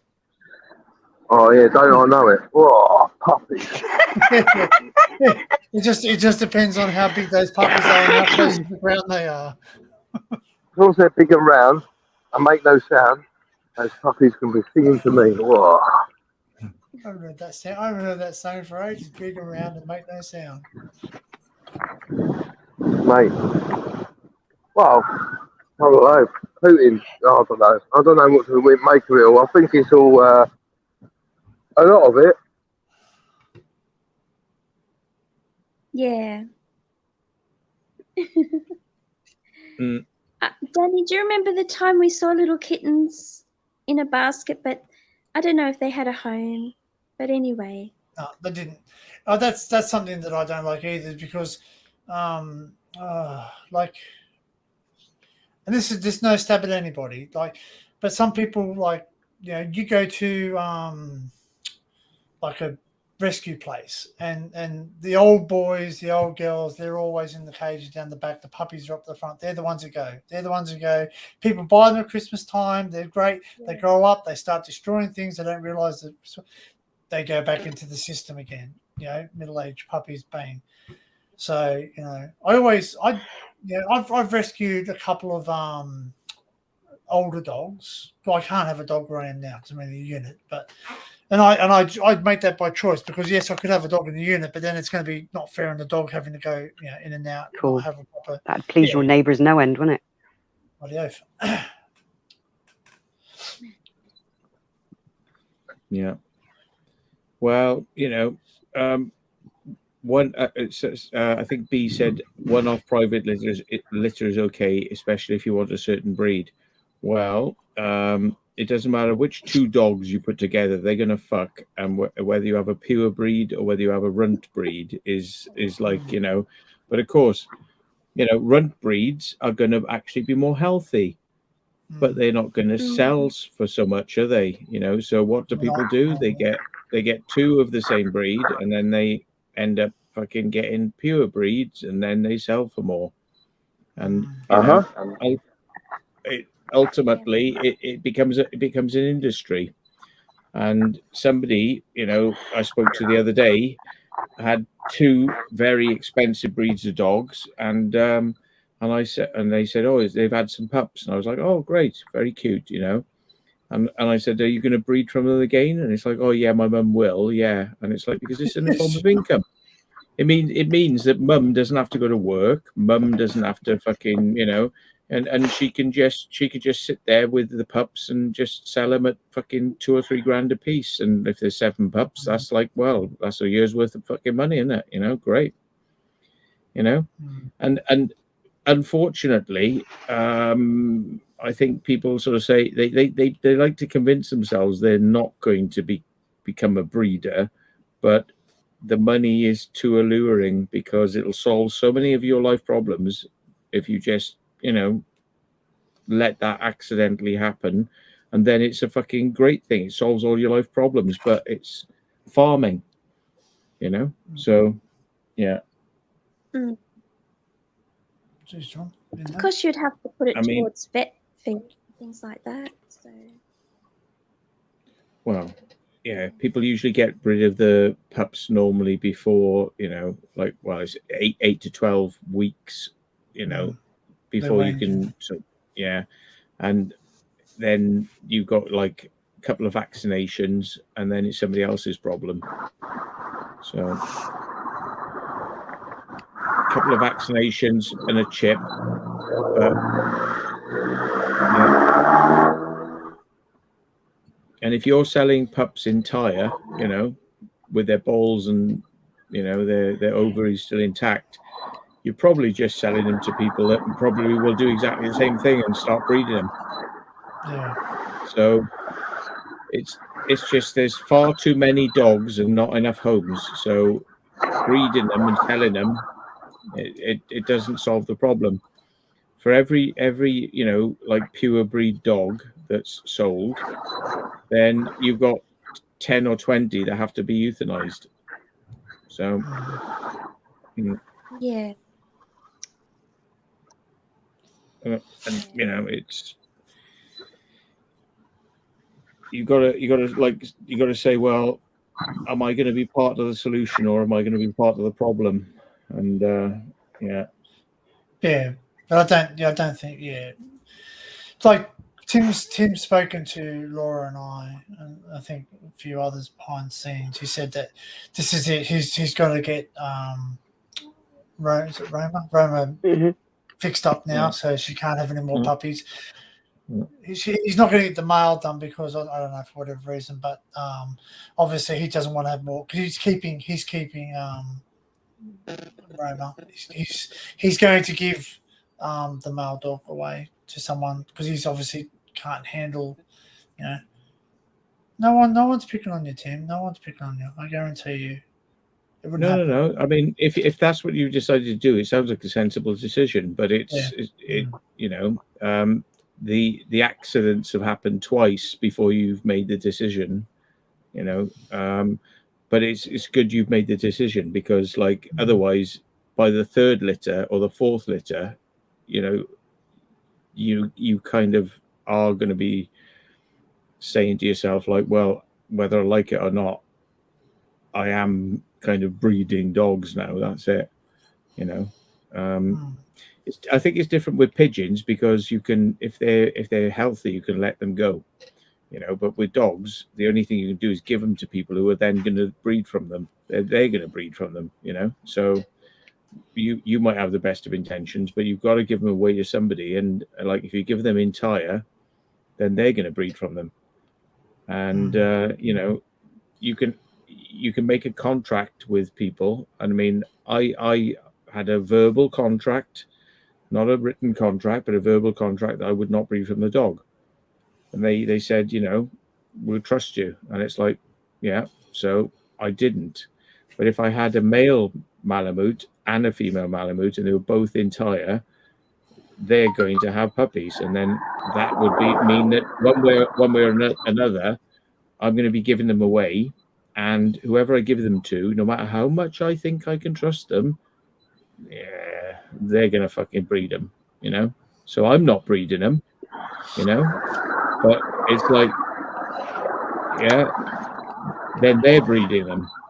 So, and then if you don't get them done after the first time, then if it happens accidentally the second time, then there's going to be a whole more load of them that are going to go out to people who are probably going to have the same dilemma, and it's going to be they're going to breed them, you know. So yeah, I would say you shouldn't give away your male dog, but if one of them's neutered, then you don't have to give away the male, you know.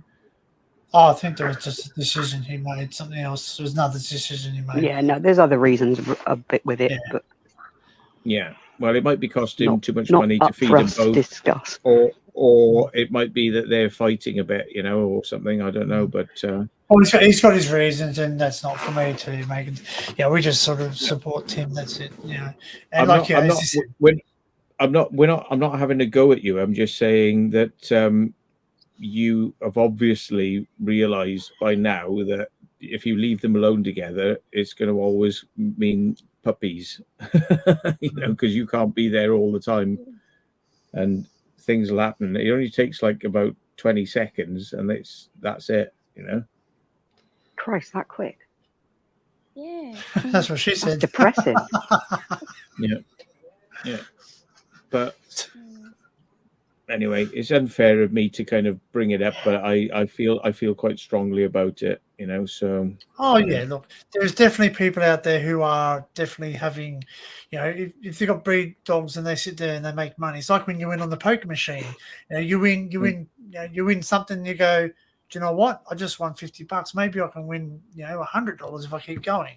Do you know what I mean? Look at it's like a gamble, but obviously Tim's definitely not that. He's definitely not the person to, he's quite shocked actually, quite shocked. Yeah, no, it came as quite a hell of a surprise. It was certainly. He does separate them too, so they don't actually like live in the same quarters. Apparently, this is what Tim has told us. So, but occasionally, as you say, then it takes 20 seconds. Obviously, it's like that with dogs. You know what I mean? Like, I remember once, I went to an agricultural school and I actually let the animals, because it was, I was a young bloke and I thought these things are trying each other, why not let them in? And all of a sudden she got pregnant, and that's the reason they didn't let them in together, because the male was obviously just a bit randy, and that's what he's saying. He's saying, come over for a bit. It's a bit hard to go through the fence. But there's reasons. That's right. I mean, I think rabbits, it takes about 2 seconds. Rabbits, they can breed like massive amounts in such a short time too. Yeah, and there's a problem with those in Australia too. So, if anyone knows, like, I haven't put that video up yet. So, eventually, I'll be driving over the border to Queensland. I've just done a video where I just drive into Queensland. You'll see a big sign that says, it's a $110,000 fine if you take a rabbit into Queensland, because they're trying to eradicate them, because they just breed that much and that quick. And they think that's what myxomatosis was released in rabbits for, was to eradicate them. It was a disease to try and make them sterile. And obviously they built up a resistance to it to a certain bit, and then they started passing on to other things. But Bugs Bunny, that's it. Yeah. So I mean, I think he's made the wise decision. Get it done. But do your best to find them good homes. But try and get some sort of like either verbal or contractual agreement that they have to get them done. We'd actually already spoken about that. Yeah, so we know we're one pup. One pup's already got a home. It's guaranteed a home to someone in the community, and this person's very trustworthy. So, yeah. The trouble with the verbal stuff is that, a friend of mine came to live with me. He brought his dog. He didn't realize the dog was actually pregnant. It's a bit like, hang on, this is getting a bit the dog's getting a bit big. So I said, let's go and get the dog scanned, find out what's going on. Oh yeah, it's having puppies. No idea that was happening. It's like, oh, it's a complete mystery how that happened. It's like, well, obviously it's a mystery because you aren't fucking there when it happened, so mystery solved. Like, you're obviously not capable, like nobody's capable, of fucking seeing two dogs fuck, behind the scenes. You leave them together for 20 seconds, they're fucking, that's it, it's too late, And I'm sorry, but how the fuck do you not know that two dogs are fucking, right? If there's a man and a female in a room, they're going to do it. Sorry, just chucking it out there. But accidents happen, but then you have to learn from that and say, well, okay, let's get one of them done, or get both of them done. One of them's enough, to be honest. But but then after that, there shouldn't be any more problems. But what I said to my friend is, well, are you going to keep all these puppies? Because he was very attached to his dog, and of course he might be attached to all the puppies. And I said, well, you're going to keep all the puppies because, like, you know, it's going to be a lot to deal with, like, you know, having 8 puppies running around the house. And I didn't say, like, you know, he had to get rid of them, but I said, you know, what do you think is a good idea? Do you want to have all these puppies or not? And he said, no, I think I'll find good homes for them. So we found what we considered good homes, and one of the homes was to a very good friend of mine. But I said, as a verbal contract, if you can't look after the dog, bring it back, right? And we will look after it, you know, because, you know, we don't want to see the dog go to somebody that, you know, we're not sure of. So bring the dog back. But they took the dog, and then they couldn't handle the dog and gave it away to somebody that we have no idea who the fuck they are. So they broke the contract. So that's what people do. They break the contract. They take the dog. They say, we won't breed from this dog. And then they break the contract. That's what people do. You know, it's like, you know, you eat food, it comes out your ass. It's the same fucking deal. Like, you know, people say, like, I won't do that. But then they do, because it's like, that's what happens. It just fucking happens. And, you know, so you can get all the promises and all the agreements and all the fucking, you know, we'll let you have this dog. Don't breed from it. If you can't handle the dog, if there's any problems, don't fucking euthanize it. Don't take it to a rescue center. Bring it back to us. You know, you can't. It's a simple thing. Can't be more clear. They didn't. They gave the dog away to somebody that we didn't know, and that wasn't part of the fucking agreement. So, you know, you can't control people. Like, you can't control dogs. You can't control people. You know, and it was annoying, because I'm like, well, maybe that person was fucking just using that dog as a breeding dog then. So it's like, you know, so what do you do? It's a dilemma. It's a dilemma. You know, who do you let the dogs go to? If it's a verbal agreement, people will always break it. If it's a written agreement, you can hold them to it. If they give that dog away then, you know, or don't neuter it and don't show you proof from the vet of the neutering by, you know, 6 months, if you haven't got paperwork agreement, I'll take you to fucking court and I'll have that dog back because you broke the agreement. I reckon a paper agreement is much better than a verbal agreement. But unfortunately, we made that mistake because we said, look, you're my friend, bring the dog back. I promise I will. And I said, how's the dog doing? And they said, oh, we gave it away. What the fuck? At that point, you see, I want to actually grab them by the throat and start squeezing until the fucking air, like, you know, restrict, and they say start like seeing a tunnel and like think they're in the next fucking dimension. Then bring them back round and say, you broke the fucking agreement. Yeah, like you broke the fucking agreement. I should have fucking strangled you for that. But yeah. It's actually illegal. It's actually illegal in Australia to sell animals on Facebook Marketplace, eBay, or anything else like that now. And if a dog is sold, it must be microchipped, it must be desexed or spayed. You know, desexed, you know, splayed or neutered. So, and that's just because they did, as you say, there's a lot of animals. Like, and unfortunately, is where I live, they just shut down the local pound. So basically, they have to go further up. So basically, it's quicker for the council to pardon me, to keep the animal for 7 days, and then basically, unfortunately, that's it. They get 7 days. 7 days, the owner gets. If they're not microchipped, it's less. Yeah. So that's why the Friends of the Pound are frantically trying to adopt, and that's what they call it. They call it adopt. You know, a small fee. It's only to cover the sexing, the microchipping, and the food that is consumed whilst it's been in care. That's the only thing you pay for. Yeah. I mean, you know, I was devastated once when a friend of mine who had a sheepdog that was very nice, but he was nippy with kids because he didn't like kids, you know, and so he nipped kids one too many time, and he said, right, well, I just had him euthanized, and I said, you what? I'm like, you fucking what?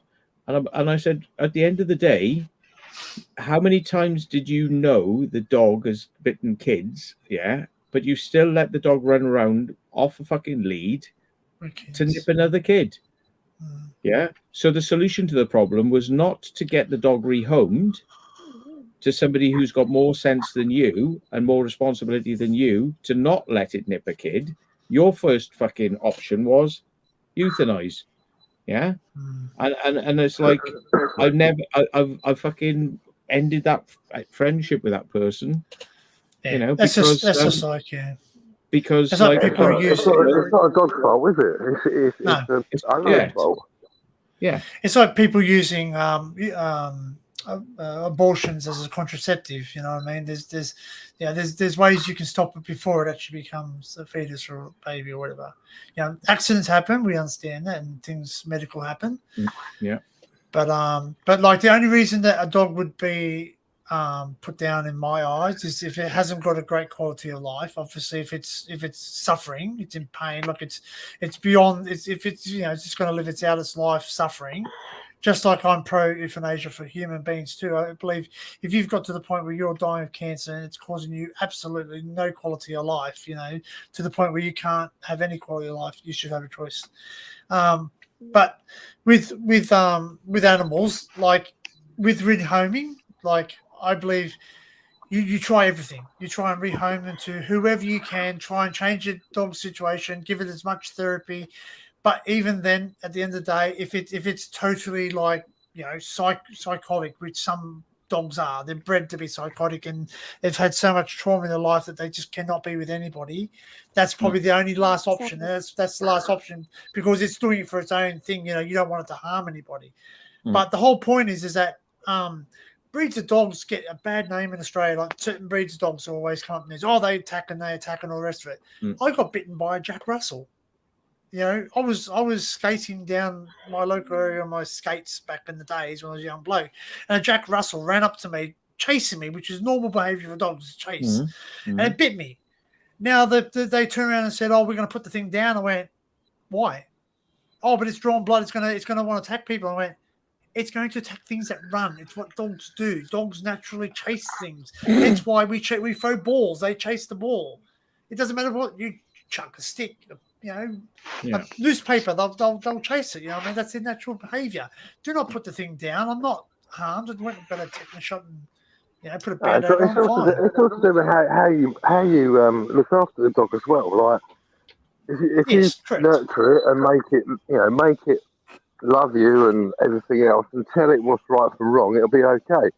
If these people fucking let the dog fucking roam around and just bite things and people, well, it's going to have that bloodlust, isn't it?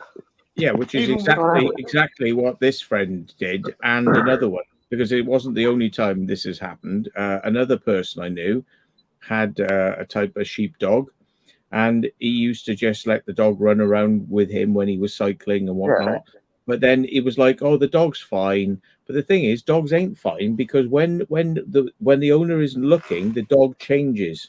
And I know this because I was attacked and nearly killed by 2 dogs. Yeah. So I know that dogs can be fine when they're around their owners and little fuckers when they're away from their owners. So it's like you, mate. You tell people that your dogs, I don't want to.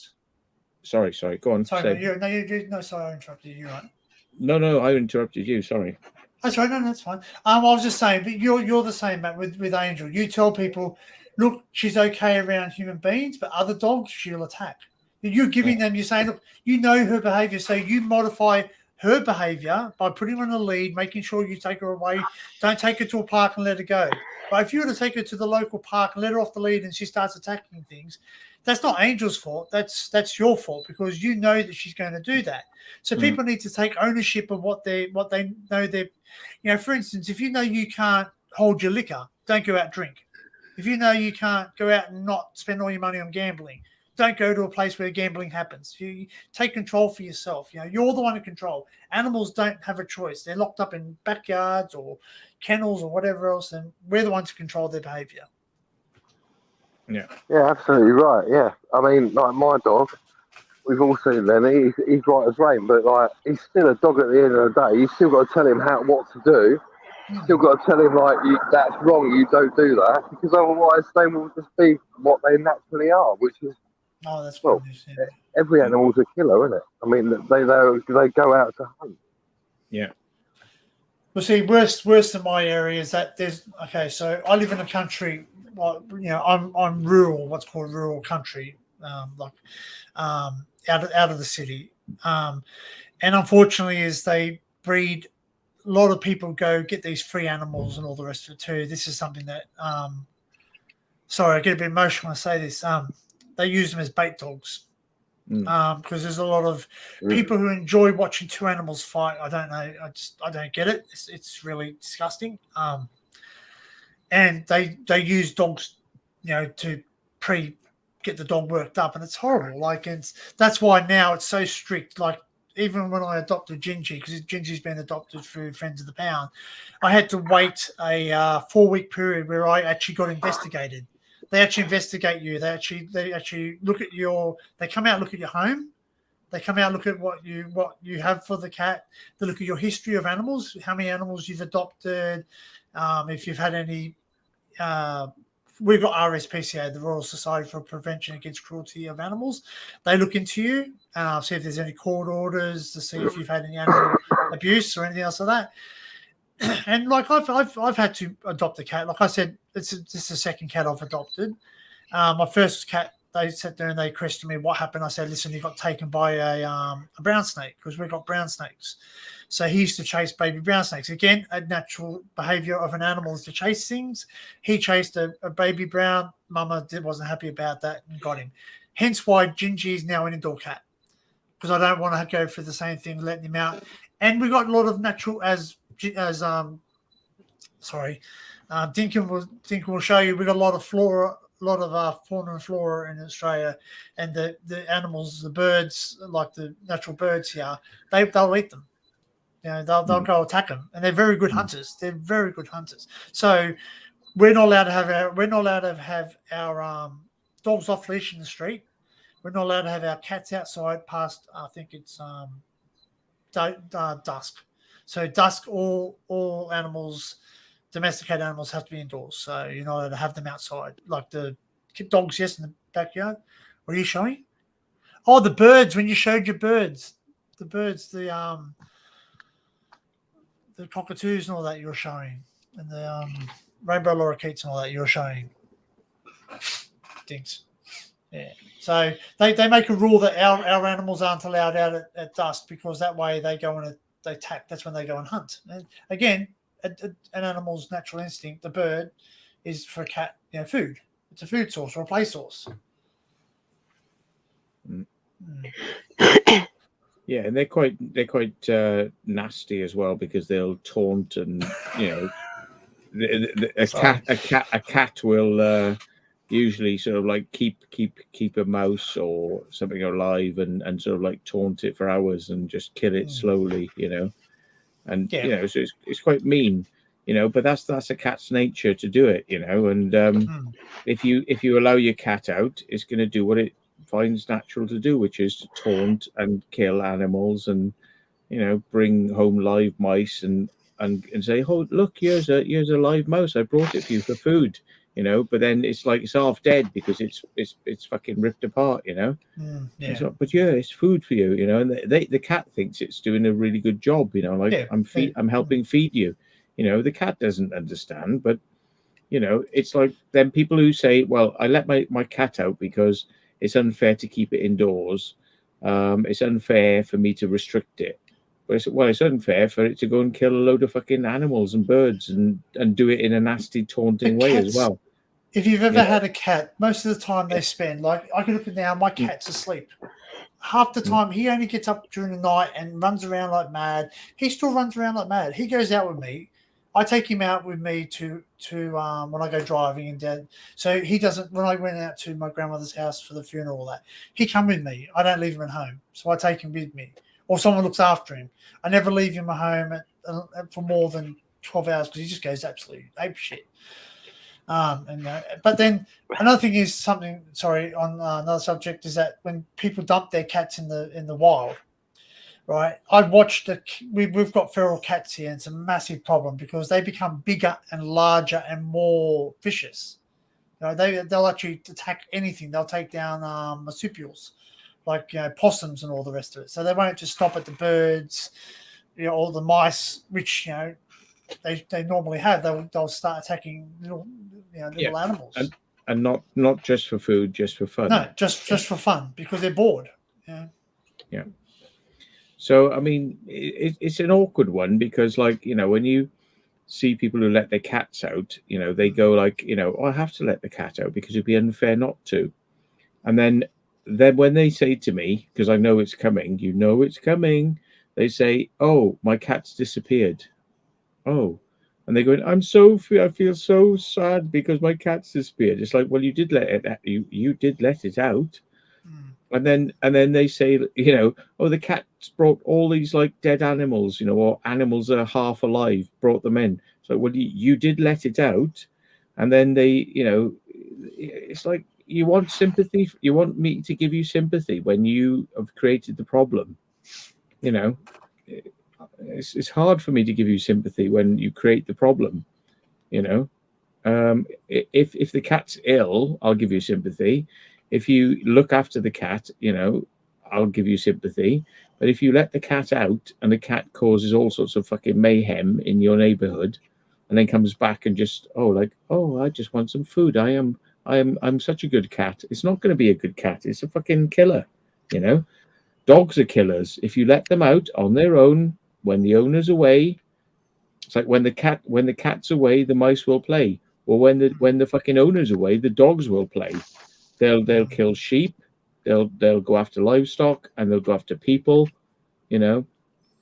And they don't give a fuck. It's like you put that camera up when Angel was sick, and you saw the stuff that she was getting up to, like when she thought you weren't looking. You know what I mean? Yeah. And that's what they do. They do act differently when we're not around. Like they'll sit there and say, it's like we're all adults now. We were kids at one stage, and our mum and dad said, "Don't do this, don't do that." And we're like, "Yep, okay." Mum's in front of them. When mum and dad left, you're like, bang, straight into doing something, naughty, we can't be all innocent. So I mean, I just think people have to be really careful because some people want to get like really weird breeds, and of course you can't let them out because they're like so dangerous. Mancoons, they want to get like really, really feral breeds, and they think it's just like a cat. Really, it's not. If you let it out, it'll kill. Like some of these cats will kill dogs. It's Sorry, I'm just laughing at things and saying, who cares? Well, some of us are adults. Well, some question that fact. But I don't know if you saw on the internet the other day. If you look on YouTube, a French on one of our islands, Fraser Island, which has been changed to the traditional name Kengar or something. A French tourist got bitten on the backside from a dingo. So people think they're dogs. They're not. They're not wild. It's weird. They shouldn't really call them wild dogs, because when people hear the word wild dog, they think dog means friendly, and they feed them. They'll take food off you and they'll be nice as pie with you. But if you don't give them food, they'll start turning on you and attack you because they are wild animals. They're not domesticated. What's that? Dingoes? Yeah, dingoes are wild, aren't they? They're not. They are, and that was the Lindy Chamberlain thing. There, everyone saw that joke where the dingo took my baby. It actually, they will attack. The video will show you. I could probably share it here right now. She's lying there sunbaking. The dingo walks up, sniffs the backside, and goes, "I'll have a piece of that," and bites her until some guy comes and chases it away. And they'll attack. If they're hungry, they're pack animals. They're just like your Malamute. Your Malamute originally was bred like a lot different. She's obviously a different breed. But if you didn't feed her for ages, she would find a food source wherever she could. Yeah. Well, because I don't have an attached garden, I have to take the dog to the garden, monitor what she's doing, and then bring her back in. But when I did have an attached garden, I used to sort of think, well, I put fences up all around, quite high fences, so the dog couldn't get out. But she was quite happy lying out. She'd lie under the trees and she'd do all, But she used to fucking hunt pigeons, and she'd killed a few of them, and because it was entertainment, and they're good at it. Wolves will spend several hours sitting there over apparently they found out, they thought, oh, wolves go hunting like big animals, and they found out the truth is, if you look at a wolf's stomach and what it's been eating, you find out it's mice, most of it. Wolves live on mice, and they'll sit there because they can hear the mice in a hole, and they'll just sit there for several hours. And the moment a mouse comes out, they go, thank you very much. And then it'll sit for another 7 hours, and it'll just go, and they don't go chasing big antelope and, and things like that. Too much energy, yeah. They just sit there, and they'll just sit there and just kill little things, because it's easier. Well, it makes sense. It does make sense, because you're obviously going to be filled up with what? 7 mice. With mice is plentiful. There's a lot. Obviously, if there's a mice, there's not going to be just one in the hole. There's going to be several. Yeah, and they breed quickly, so it's an easy food source. Whereas chasing a big animal could kick you and kill you. And a mouse is just plentiful supply. You just sit there and just wait until you hear something, and then you wake up and you go, bump, and you eat it. Well, I guess it's just like us. If we're hungry and we want food quickly, we go to a McDonald's or a KFC or something where the food's just ready to consume, rather than having to make the effort of having to go buy the grocery, cut, make the meat, whatever, or vegetables, whatever you eat, and then it takes too much energy. The energy exhaustion rather than the food, compensation sometimes is not worth it. Yeah. So you do. Don't get me wrong; they will attack something. But the animals they do attack, and the natural hierarchy of the animal kingdom is that they'll go after the babies. They're easy to get, or the weak, or the sick. And you notice the main herds will move away from the sick animal, because it's how nature deals with the sick animal, because they attract predators. So if you get rid of the sick one, you've got the strong people. So. Yeah, just like human beings. And there we are. Breeding is breeding the illnesses and disabilities, and breeding the bad mutations into the animals, because it's what people like the look of. So therefore, every time you breed, like a deformed animal with a mutation, you're basically adding to the mutation. And, well, that's right. The Afghan hound, the German Shepherd, the Afghan hound, right? The Afghan was the original one. The German Shepherd was a crossbred of it, and now the crossbreed has hip dysplasia. The German Shepherds get hip dysplasia and all that. Yeah, and oh God, what? Well, I dare say it. Sorry if you're still listening, Mr. Bengal, and Tim. Those breeds, they're very pretty, but they have the snout noses. They have certain problems. They have the brain swelling problems, and they can't breathe, and it's like it's not helping to keep breeding the problem, because it increases the problem. And this is why when I was at the kennel woman's house, I said she's very proud of what she's doing, but she's breeding mutations, basically. So she's very proud, because look how mutated this is. It's so mutated, it's loved because the mutation is so strong. Everybody goes, oh my God, you've done a good job. That's backwards. It's like saying I took the wheels off my car. Now I drive down the road and sparks fly off the rims of my wheels, because I don't have tires on them anymore. Isn't this great? Because sparks are great, sparks are great. It's exciting. It's like, no, what you've done is you've just bred a car that now sparks and can't do more than 30 miles an hour because it doesn't have tires on it. And to a dog breeder, that's good. I've taken away the thing that makes the car strong. I've taken away the thing that makes the car fast, but it looks really cool. It looks fucking cool because there's sparks flying off it. And this is like the breeder mentality is let's breed this fucking mutation to the max. So the dog lives less. It has a shorter life. It has a lesser quality of life because it's not, it's not able to breathe, various other things. And like breeders say, that's good. We'll give you an award for that. You go to Crufts, you win an award. And that's brainwashing the breeders into thinking they're doing something good. And they'll sell for more because they're more mutated. The more mutated they are, the more they sell for, Yeah.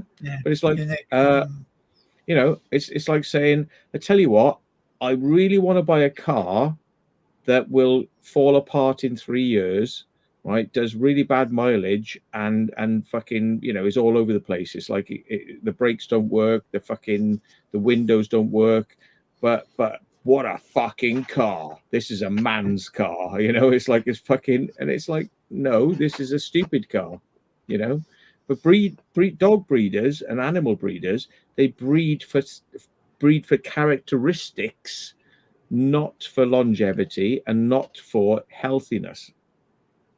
They breed for extreme characteristics, which are not necessarily good for the animal, And the weirder the characteristics, the more it sells for, So, let's buy a BMW, take the fucking tires off it, take the exhaust off it, fucking, I don't know, basically make it blow fucking flames out of the back and go bang, bang, bang, bang, bang, bang, bang. And everyone will be like, fucking hell, that's a fucking amazing car that is. But is it a good daily driver? Is it efficient? No. Is it reliable? No. Does it catch fire if you fucking drive it too fast? Yes.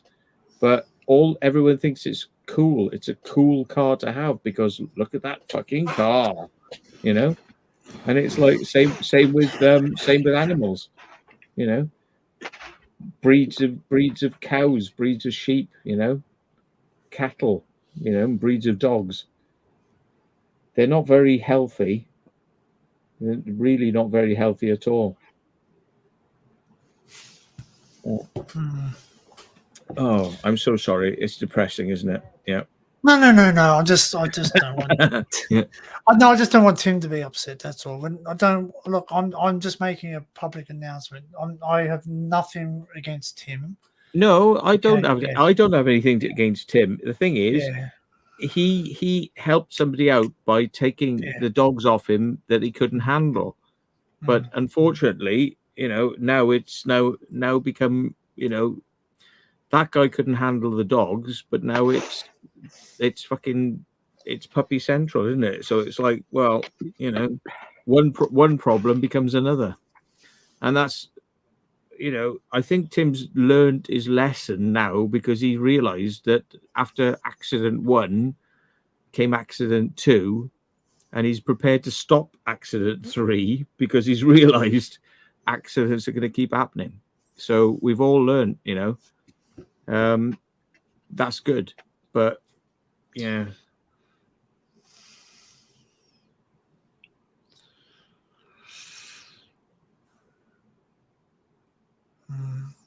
I'm not judging you, Tim. Not judging you at all. Hey, I'll self-deprecate if you want me to tell you where I've failed in my fucking life, right? So I'll give you some dirt on me that shows that I'm no better than anyone else in many respects. Not on the animal breeding front, but on the personal fucking life lessons front. I can give you many examples of things I'm not proud of, and mistakes I still make to this day. But I have and do take drugs. That, not all the time. I try to limit it, but every once in a while, you'll have a relapse of something, and it'll just like it'll fuck your life up for a good month or two if you get into some stupid shit. Yeah. So we all have our failures. Like I went to a festival recently, so drugs are going to be there. I'm going to partake. I drank like a fucking trooper. I took loads of things I shouldn't maybe have taken, and I'm feeling the fucking the you know the ramifications of that now. You know, but did you make a choice not to drive and not to do anything whilst you were under that influence? Don't worry, that's yeah. You made a decision not to drive. You made a decision not to say. Okay, so for instance, now you've had a couple of beers, right? Yeah. Okay. Now, if I said to you, "Oh, look, I found this mad place to explore," right? You can make a decision whether you can say to me, "Hey, look, right, it's an awesome building. Can you come pick me up because I've had too much to drink? Because I know if I drive out, there's a possibility I'm going to kill someone." To be honest, 99% of the time these days, I don't go places. You know, like you said earlier on, if you know you've got a problem with casinos, don't go to casinos, right? So my party days were like I had 20 days, not 20 days, 20 years of helping out with parties, taking drugs for 5 days at a time, spending the rest of the week recovering and feeling like shit for it. Yeah. And old habits can creep back very quickly. So, you know, I went to a party recently. I took loads of stuff. You asked the question, did I drive my car? No, maybe I did. Yeah, and it's not very cool, is it? Really? But you know, my tolerance levels are so high that I have to take so much fucking stuff before I'm non-functional. That yeah, maybe I did, maybe I didn't, and it's not something to be proud of, is it? Really? But there you go. We all make mistakes. We all make mistakes, but it becomes a lesson if we know what we've done wrong. It sounds weird, you know what I mean? That's it. You know, like we all make mistakes. Yeah, but did I not do the drugs because I knew that it would probably be silly? No, I didn't. Did I go out and drive my car when I probably should have sobered up a bit? Maybe. And yeah, you know, I'm a bit of a fucking dickhead at times, and yeah. So who am I to talk? You know. Yeah. So, but the way I deal with it is to try and avoid doing too many festivals, too many parties, and things that'll put me in contact with things that I would rather not do. And you know, overall, my way of dealing with not taking drugs is to do urbex. Yeah. Because I'd rather be sober when climbing a building in case I fall off the fucker, right? That's why I do. Yeah. I do urbex because I don't like being around in crowds, and urbex is my excuse to get away and do something that I enjoy, that I do with a small group of friends or myself. Simple as that. I don't do crowds. Like crowds for me are really daunting. Yeah. You know, like it's sort of, I'm not. You know.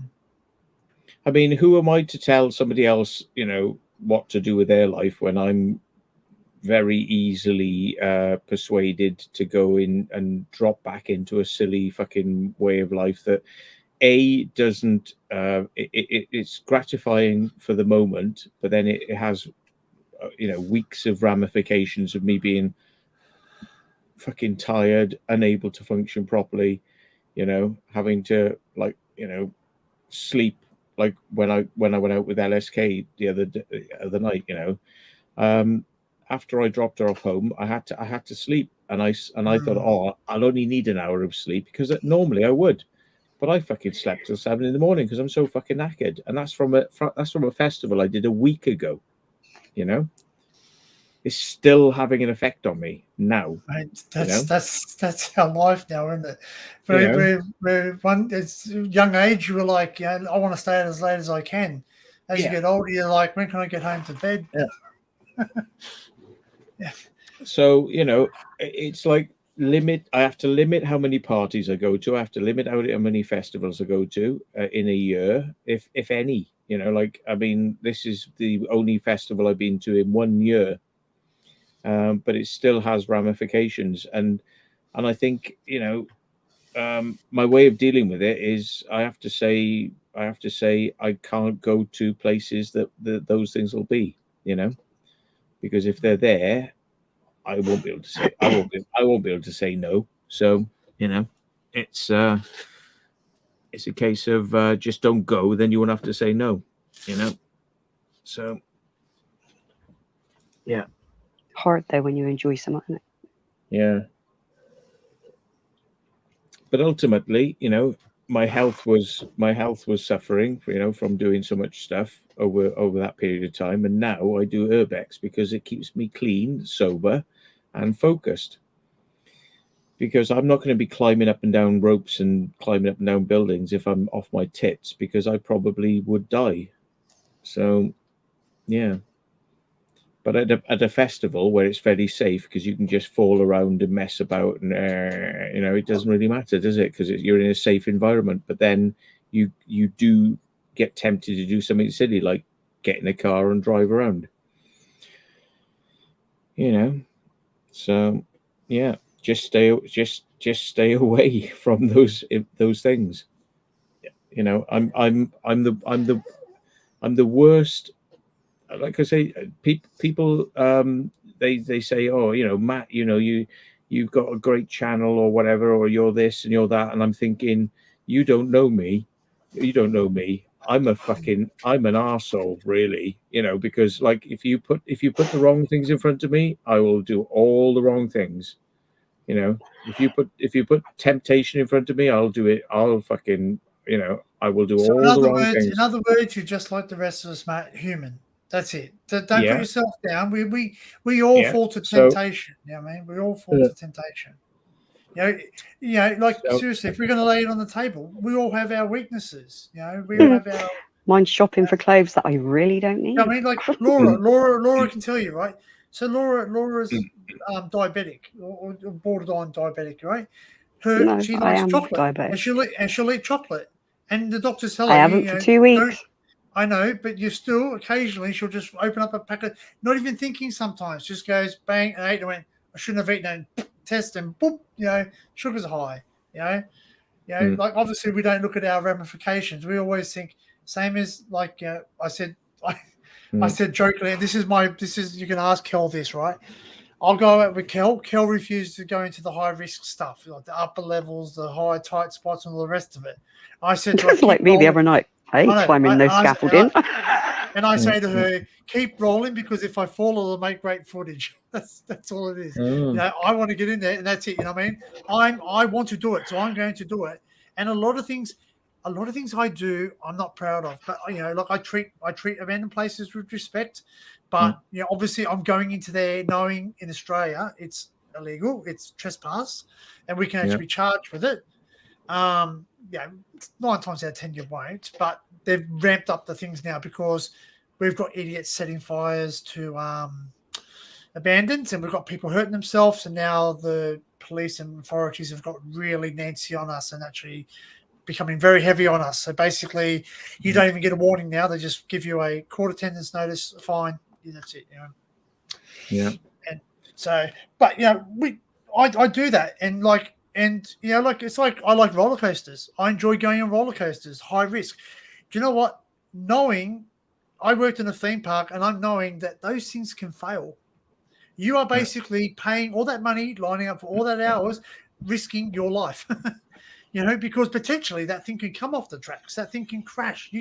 Your harness can fail. These things can happen.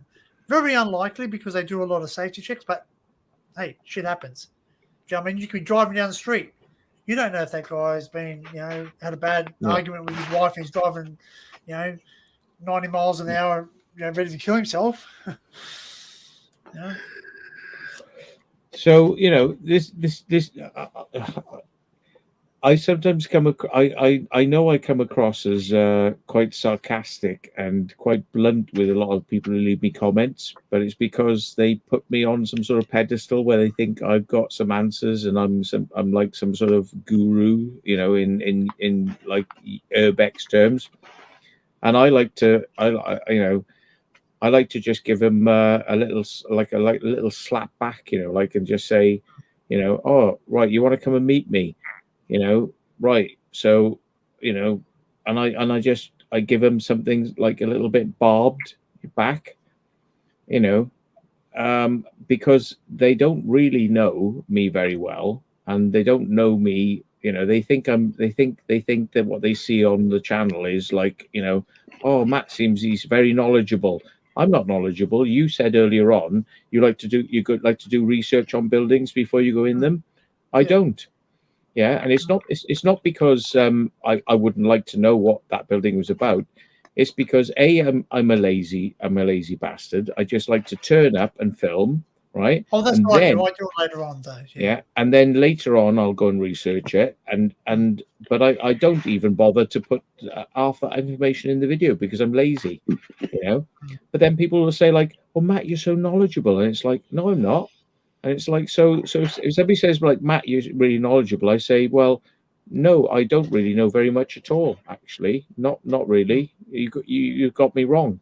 You know, and it's like, because I don't want people to sort of, I don't want to be worshipped. I don't want to be fucking, I don't want to be worshipped. I don't want to be sort of like put on a pedestal because people don't know that I have fucking bad temptations and fucking, I'm quite a flawed character in many ways, you know, and I don't want people to think, oh, I want to be like him, because you probably don't want to be like me, because you get yourself in trouble. You know, you'll get arrested, you'll get, you know, fucking all sorts of shit happen to you. You don't want to be like me. You might think it looks fun, but it's not. You know, spend a night in the police cells and get fucking charged with things, and you know, and go to court and fucking, it's not fun. You know. Yeah. Oh, even exploring some abandoned buildings. Well, like it's a risk, isn't it? At the end of the day, yeah, it's a risk. For me, I get a high. I get a high. Like you drill and goes through the roof when you're exploring somewhere, and that's great, right? Yeah. But then when the really reality hits me is when I walk into somewhere and I go, oh God, it stinks. Something's dead here, or there's mush, and you go home and you go home with the sore muscles and all the rest of it. I pay for days after it. Like I literally have to go. I have an MI5 file now. Yeah. Yeah, I mean, I don't think I am not a role model. I mean, you know, you are full of knowledge, though. Come on, walking around where we were Thursday night, you made that interesting. But the thing is, a lot of what I'm saying is probably wrong, and many people like correct me in the comments, and I always say to them, "Thank you for telling me more than I knew, because I didn't know." You know, but you humbled yourself to it. Yeah, but you still knew more than what I did, and as I say, you made that interesting. It wasn't about anything else. It was the stuff that you were able to tell me.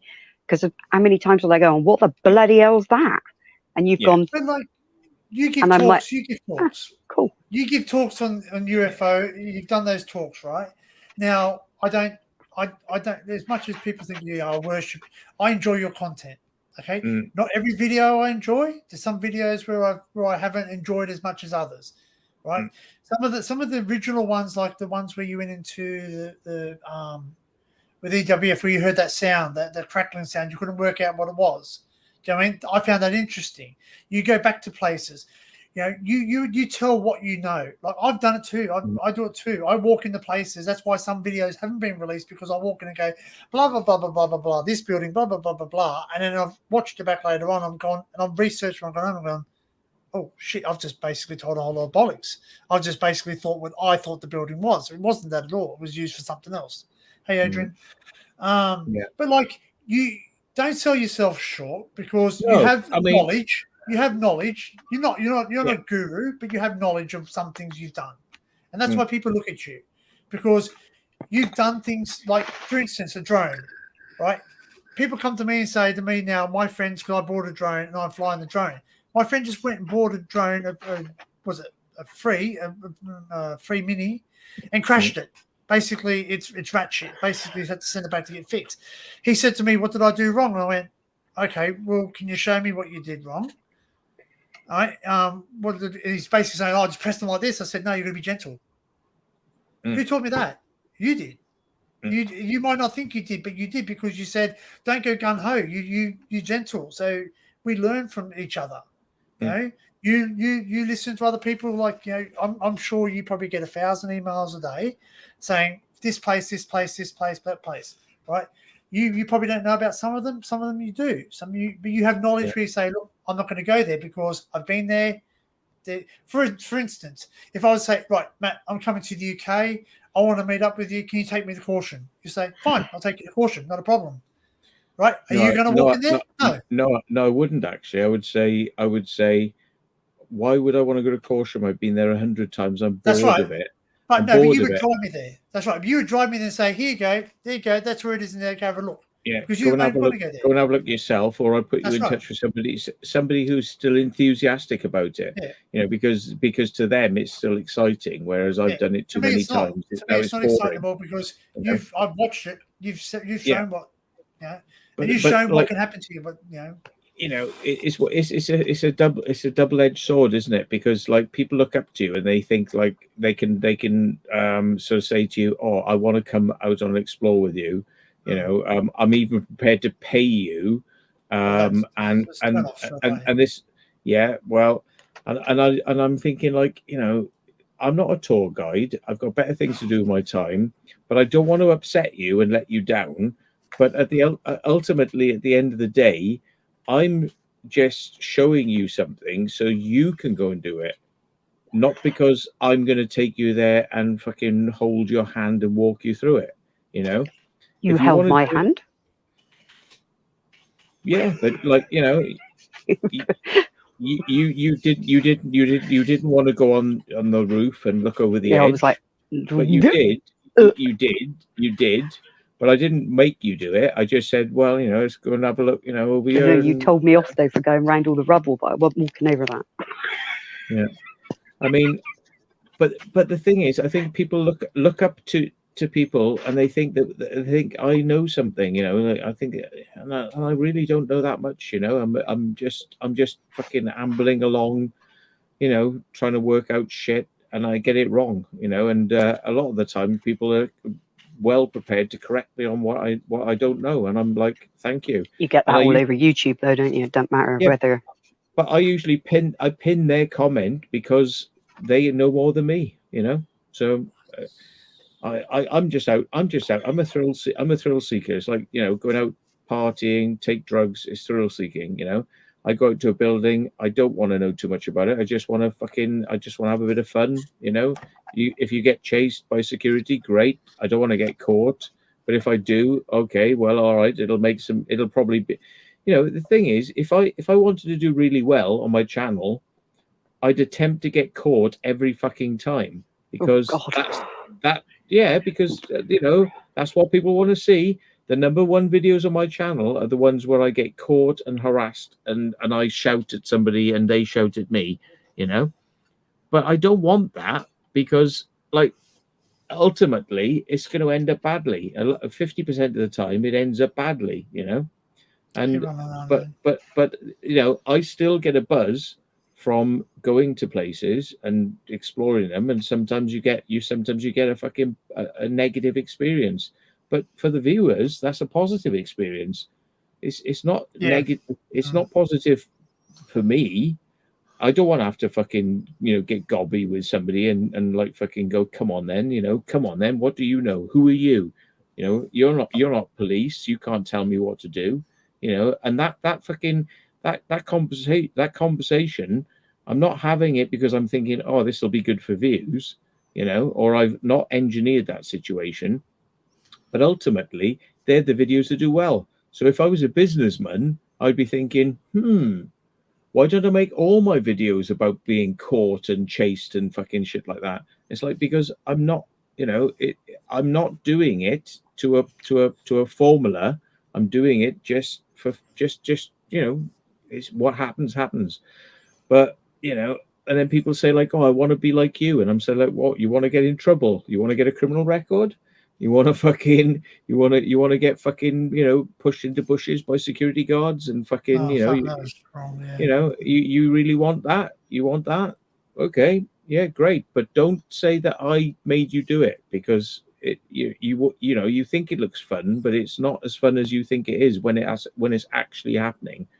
It's not fun, you know, and it makes me angry, and I don't go home thinking after something like that's happened. I don't go home thinking, oh, that's going to make more, you know, views. That's going to be a good video. I go home thinking angry thoughts about like fucking how the fuck am I feel angry and want to get revenge on the fucking security guards for fucking dicking me around, you know. And then that's not that's not positive, that's negative. So then I'm thinking like, right, you know, like, do I go back there and wind him up more? No, that's not a good idea. Don't do that, Matt. Calm down, you know.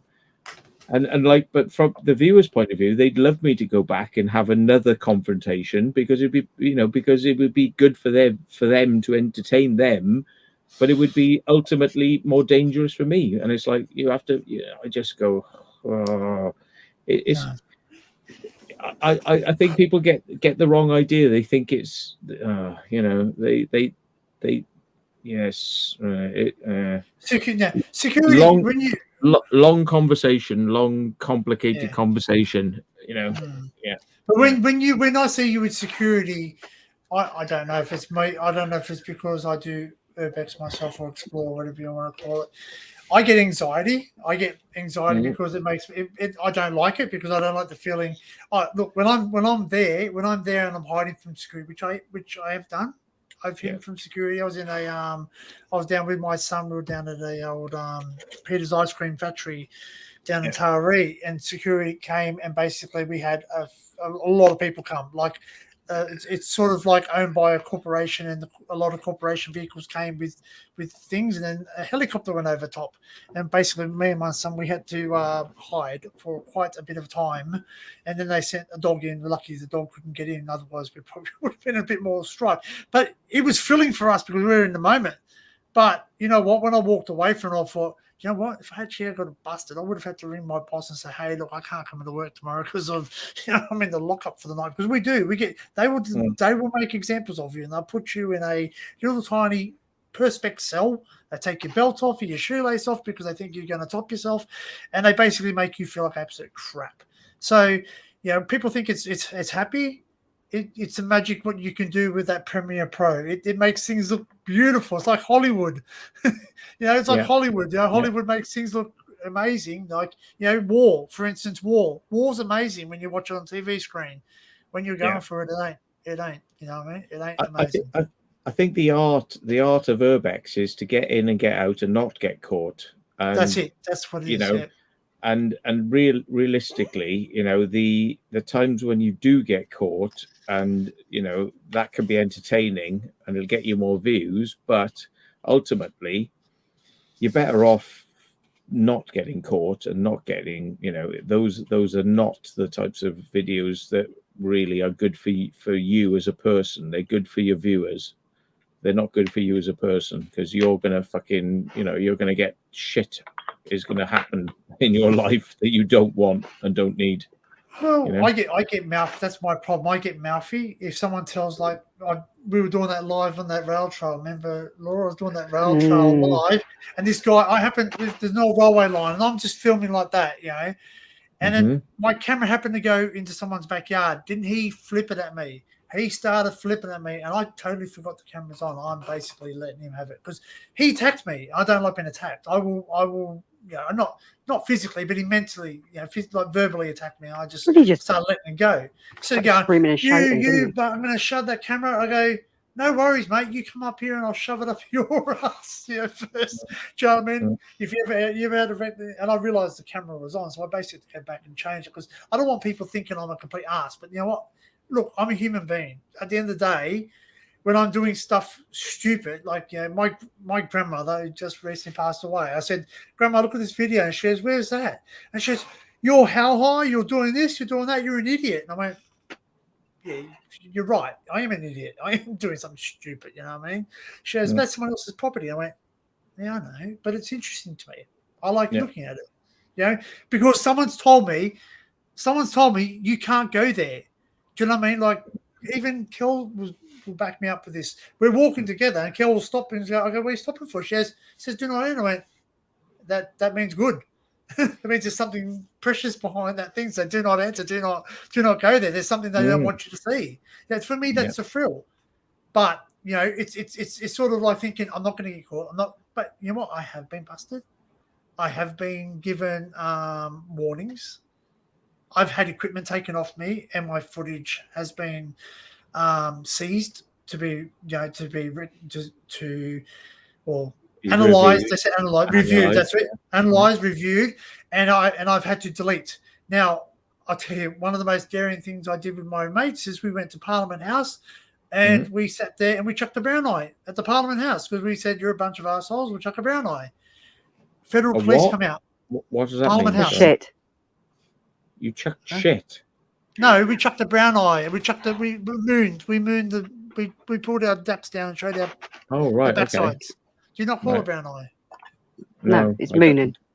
Mooning. Well, we mooned. Sorry, pardon me. It's a nice okay. We call brown eye because you're brown down there. Yeah. So we dropped our daps and we gave them the bum steer. Anyway, they sit there and these federal police come riding out on push bikes and they grabbed my camera.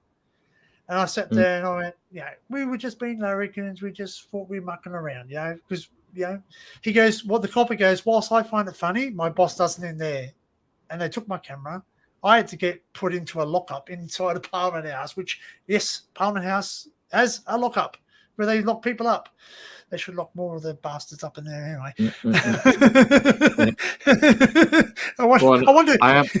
I am listening. Go get another beer. Yeah. Yeah, no worries, mate. Yeah. So, basically, like, I got my footage taken off me and they took my camera. I never got my camera. No, Japsai. Yeah, opposite Japsai. Yeah, it's the opposite end. Oh, I forget you guys don't say some of the things we say. It's amazing how our language is so different, eh? But, like, we just, there you go. So if you ever hear me say, look, we're going to chuck a brown eye, it means that's it. I'm chucking a brown eye. I'm giving the... dropping my Dax mooning. But I got my footage taken off me and my camera. My camera was confiscated. I never got it back. Well, they actually said I could come get it, but I chose not to go back because it was at Canberra and I lived in Sydney. It was a 5-hour drive, 5 hour drive. And I just was so embarrassed. I just didn't go back and get it. So, yeah. So, we do stupid things. And people say that to me too. They go, when people write comments on my videos, and I appreciate comments, I PJs, Pujab. What's PJs? What's PJ? What's Tim saying? PJs. Is that something else? Oh, you're in your PJs. Oh, we call them PJs, yeah. PJs and pajamas, yeah. Yeah. We call pajamas, yeah. What is pajamas? Yeah, that's it. PJ, pajamas. My grandmother used to call them what she used to call them? Smalls. Your smalls, smalls, and something else. What was the one with the flap? Thermals. The therm onesies. You call them thermals, yeah. It's the thermals. Yes. I got my thermals on. I went, thermos? I thought thermos fuss. I'm buzzing. I can go to in country. Oh. You can see that's really funny. You can't come to Australia because you can't come to Australia because you have a criminal history. Yet, this country we sent the white folks here because they were criminals. Like I descend from. Enjoy. Bye bye. What? I hope you're right, Tim. Don't be angry or sad. I love you, Tim. I love you, man. Like I said, Tim, the thing is, don't take too much advice from me because I'm one of the biggest fucking idiots on the planet, really. Driving around in cars with no tax, no insurance, no fucking, yeah. This video is getting deleted after this because I'm not going to have you drop yourself in. No. This is like years ago. Everything's legal now. Okay. All right. Yeah. Right. I mean, but you know, as a protest, as a personal protest against the fucking system that was trying to fuck with me, you know, I just said, all right then, right? You know, you want to fuck with me, right? Well, I'm just gonna be like Mr. Fucking. I'll do what I want to do, you know. And I got caught, and I paid the fines, and I got the points, and I got banned from driving, and I just carried on driving even though I was banned. I mean, you know, and I would have gone to jail, you know, and I was quite happy to do that, you know. I was like, because I'm like, fuck you, you know, you're trying to ruin my life. You know, all right then. I'll just do whatever I can to fuck with you. You know, I'll share a little something with you then. You know? So the thing is, right? You know, people watch my videos and they go like, "Oh, he looks like he's having a good time." It's like, yeah, but do I make good life choices? You know, do I make good life choices? Maybe I've been lucky. Maybe I've been lucky. You know, I've got a pilot's license. You know, I can video edit. I can build computers. I can do loads of fucking stuff that lots of people can't do. But at the end of the day, I've taken lots of drugs, and I've acted like a criminal for many fucking years, and I'm more than happy with that, because to me that's like me saying, you fuck with me, and I fucking fucked with you. You know, it's like. You think of two famous people in Australia. If I mention, doesn't matter where you are in the world. If I mention two names, you would know that they would bring attention to you. Chopper Reed and Ned Kelly. I'm not on his scale. No. No. But I'm saying I'm not saying you are on that scale. But I'm saying if I was to mention two people, right? They make really bad choices. They've done criminal things. People get tattoos of Ned Kelly. People get tattoos of Chopper. People get the King Kong tattooed on their tummy because that's what he had. And they get fake scars put in and all the rest of it. So I'm no role model. I am really no role model whatsoever. But if you want to think that way, then you know, when people write to me and say things like, "Oh, I really like what you do. I'd love to come out and spend some time with you." I'm quite abrupt with them and quite like curt with them, you know, because I want them to think he's a bit of a dick with me, because it's like, well, yeah, because you don't know what I'm like, so therefore don't put me on a pedestal, you know. I don't want people putting me on a fucking pedestal like I'm up here, because like if you're out with me, you know, and I will make some decisions that will get you in trouble as well as me, then, you know, don't think that you're going to come out with me and have a good fucking nice, like it's all going to be fun and games. It's not, you know. I'll get in trouble. You'll get in trouble. You know, I don't want to take responsibility for, you know, making you think that you're safe around me. You're not, you know, you're not at all. Well, the only reason, you know? The only reason I would reach out to make my own decisions, though. Yeah, I would reach out if I'm coming. Like, okay, so I am coming to your country in the not too distant future, like possibly next year, and that's my plan. If I reach out to anyone in the UK, the only reason is because you are from the UK. Okay, so you would know your home ground better than me. If you came to Australia and said to me, Danny, I want to urbex over there. Can you give me some places? There's places I can take you. I know where you're going to be free of trouble. Certain places you can go to. I know you're not going to get any trouble and you're going to get a good explore. I'm not going to say it loud on this thing because obviously there might be some Aussies watching it and all the rest of it, but there's a certain place I know where security is rent. Cameras are rent. I've been in there so many times I've never had an issue because I choose my time wisely. I choose, you know, don't explore certain times because that's when, you know, it's hot. But that's the only reason I would reach out to someone. Now, I enjoy your content. I know people joke around. They're saying, "Oh, you worship Matt and the rest of it." I don't worship no one. I don't even worship myself. I think sometimes I'm stupid. I make really bad decisions. Same as my channel. Like I even said to Laura, you know, like several weeks ago, I said, "You know what? I don't put out enough content. I think I'm failing people because I film stuff and I second guess myself because I'm a perfectionist. I like to have perfect, like it's not because I want to be better than anyone. I want to be better than myself. My biggest enemy is myself. When I go out and film, I film stuff from my point. I include in my videos when I fall over. I include everything, the warts and all, because I want people to know that I've gone through a fence and I basically almost ripped open the tea bag because basically making stupid decisions, trying to climb through barbed wire type of thing. Like I almost drowned. When I went into a fort, a war bunker type of thing, like a pillar box, because I went down and I slipped, and basically I went down and I couldn't get grip, and basically I was fighting frantically, and it was lucky I got my held. So there's things where I've done that. Like I could be one of those statistics where I'm in the newspaper and says Urbex have died, blah blah blah blah blah. You know what I mean? But yeah. People think it's glamorous, but it has. It's the glamour. The glamour, mate. Walk into a toilet stool after someone's had a big bog, and that sometimes is glamorous. It gets you walking and go, oh, this shit, oh, this stinks, oh, yeah. I've heard it's a bit ripe when you sometimes go on explores.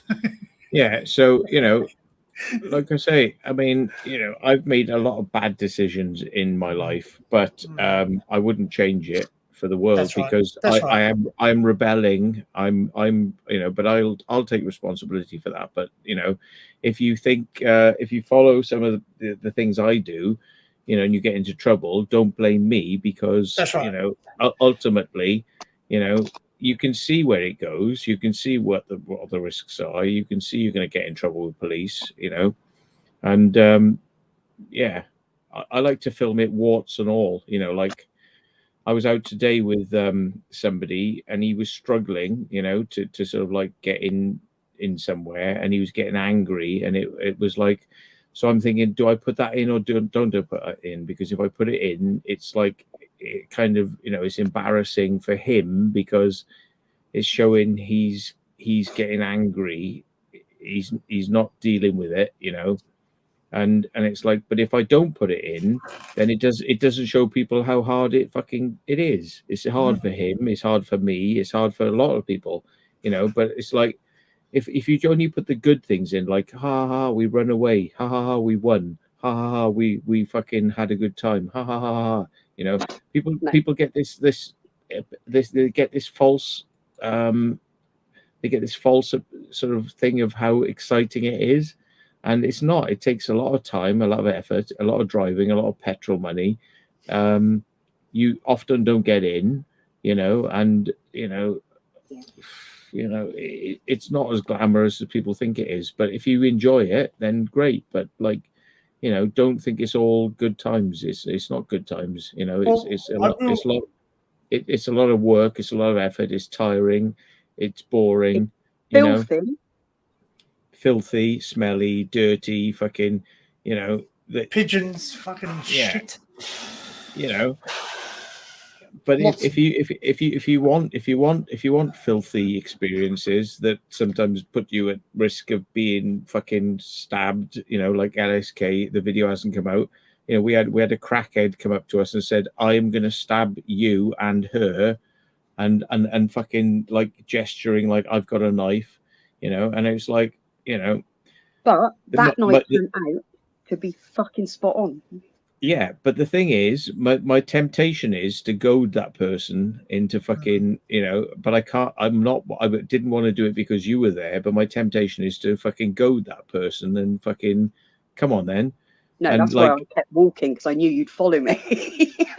Yeah, and the thing is, like, that person was a danger to society, so I rang the police and said, like, fucking come down and sort this prick out, and they did, and they cleared them out. And it's like, and then they said to me, "Oh, we're not going to follow this up now because there's no evidence." And I'm like, "Oh, what? My Boblov?" I said, "I've got a Boblov footage of the person's face saying I'm going to stab you," But it's like, the police didn't want to know about it. They I already, bet if you said the same thing to the police, I would be jump up and you down, know, wouldn't they? but you know, it's like, Intent's just as good as done, though, isn't it? yeah. Like, like it's, like making a threat. Like, you can't just walk up to a police officer and say, "Oh, I'm going to stab you. I don't have a knife really, but I'm going to stab you." It doesn't matter. You've intent. Yeah. So the thing is, right, like then I'm angry. So the next time I went down there, we went down again to try and get into the same place, and I'm looking for these people because I'm dressed differently, so they're not going to recognize me. I'm completely different look, and I'm thinking, right, they're not going to clock me, but if I see them there, right, then I'm going to go and get my car, and I'm going to fucking get them wound up to the fuck. I'm gonna get them on point. And I'm just like, well, is this a positive way of dealing with things? Maybe you should just leave them alone. Maybe you should just let the police deal with it. And it's like, well, the police ain't dealing with it, so we didn't do anything wrong. There was nothing done wrong. There was no reason for his reaction. He's just a crackhead, that's why.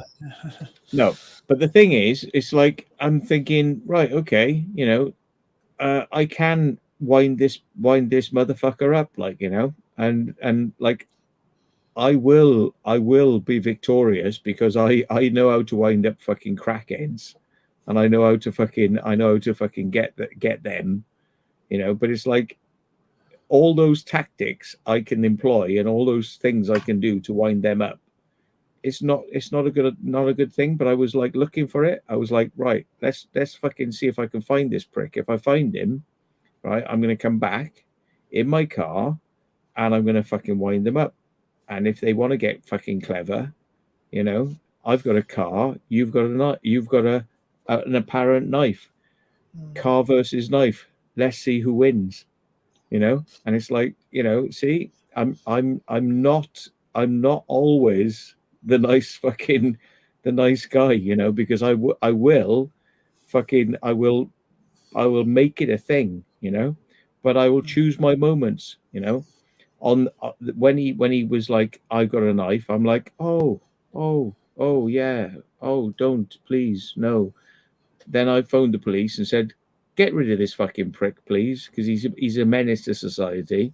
But I thought, right, well, if you're there the next time I come and I see you, I'll fucking wind you up, but on my terms, because my knife is my car. Yeah. So let's see how you do against the car. Yeah. He was in the knob. I'm not the most nice person that people think I am. I'm not the most fucking calm person that people think I am. And I was thinking, like, yeah, this is not going to go on my channel.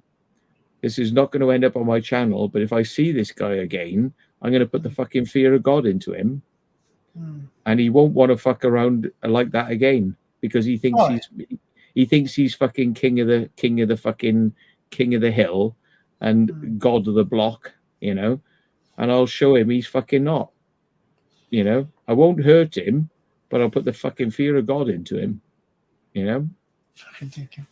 Yeah. So, but but it's true though. But like then again, I've spoken to some people with drug dependencies in some abandoned places, right? And I've said to them, I'm not here. I'm here to film. I'm not going to film you or your stuff. I mean, I'm not here to, because a lot of them they're there for reasons, and they get picked on a lot. So I've had a lot of people turn around and say, look, we're homeless, and people come here and piss on us and fucking throw shit in us and give us shit. He goes, man, I have nowhere to live. This is where I live.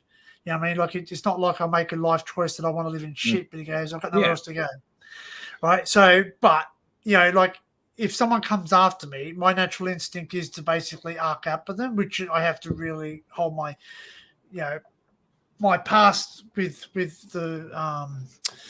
the establishments, so to speak, has not been very good. Like sort of I can give as much as I take, you know what I mean? And like sort of if I'm pushed, I will push back. If someone sits there and goes, they're going to pull a knife at me, okay, bring it out. and I'll defend myself. You know, I've been trained to do so. You know what I mean? Like, I'm not being rude. I'm not big note myself. I've got flesh and blood. I can die. You know, I know I'm not immortal. But if someone threatens me, you know, I don't think about that. Same as the dangers. Same as, like, you know, like I guess you've done yourself, Matt. You've walked across, like Jordan, for instance. You know, Jordan's got a bigger, higher no fear factor than you, because you're sitting there going, don't walk across that bloody thing. Don't stand in that elevator, because you're like, I'm not fucking doing that. But he's jumping up and down. Like, he's got no fear factor, you know what I mean? But I guess he does look back at that and go, you know what? I really shouldn't really do that, you know what I mean? But, you know, he doesn't care. He just, you know. Was it Lucy? Yeah. Well, I just don't like people sort of thinking they can, you know, own the streets and like fucking, you know, push you around. It's like, you know, and if the police ain't going to deal with it, then I might, you know, just for a little bit of fun, just for one night, you know. We'll all walk away unharmed, but I'm not going to be, you know, I'm not going to be pushed around. I may let you get away with it on night 1, but on night 2, it'll be on my terms, you know. So, yeah, I can be quite vindictive, as people have probably seen with my channel. I can be when I get a fucking something in my teeth, I don't let go, you know. And yeah. I think I need to chill out. I have I have anger management issues, and I have panic attacks and anxiety. And so the way I deal with it is, if I let you push me round, then my panic attacks and anxiety will go through the roof. So I will deal with you so that I feel a little bit better, you know.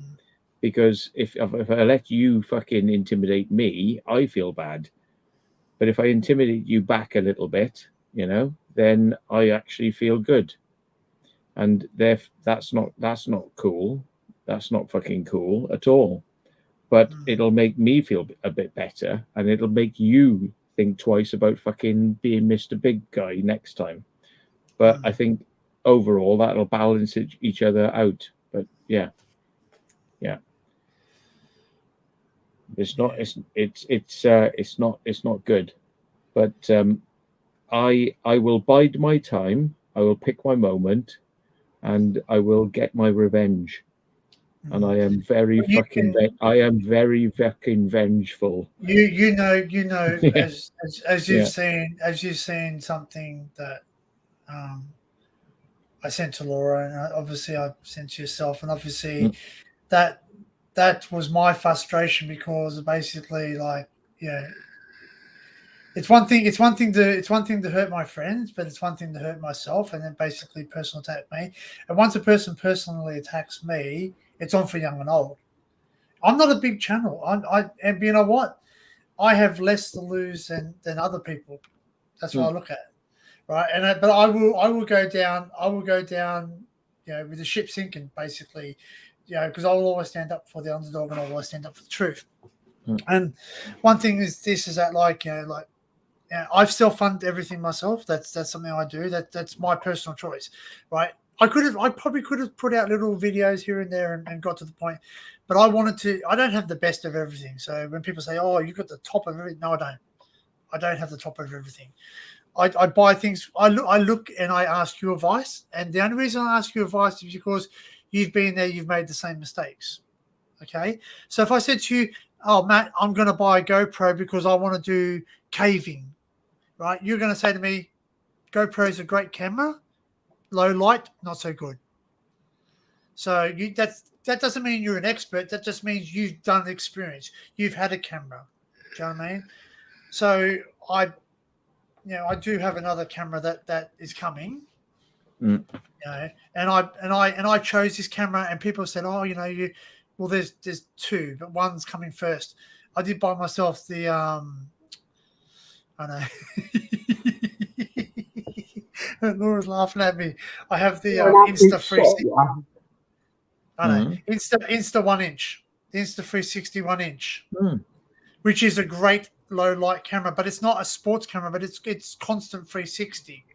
So I am looking at also the X3 because the X3 has the ability to go both ways. It can have a single lens as well as 360. It's a lot thinner, a lot more, because the 1-inch sensor is great, but it's heavy. It's big. And it's not waterproof either. But then you can get a waterproof housing for it. So there is, but it has a better sensor. So the sensor is going to be better for me doing my nighttime 360s because you'll be able to see more. It's got a 1-inch sensor. So it's and Luca, they went with Luca the lens.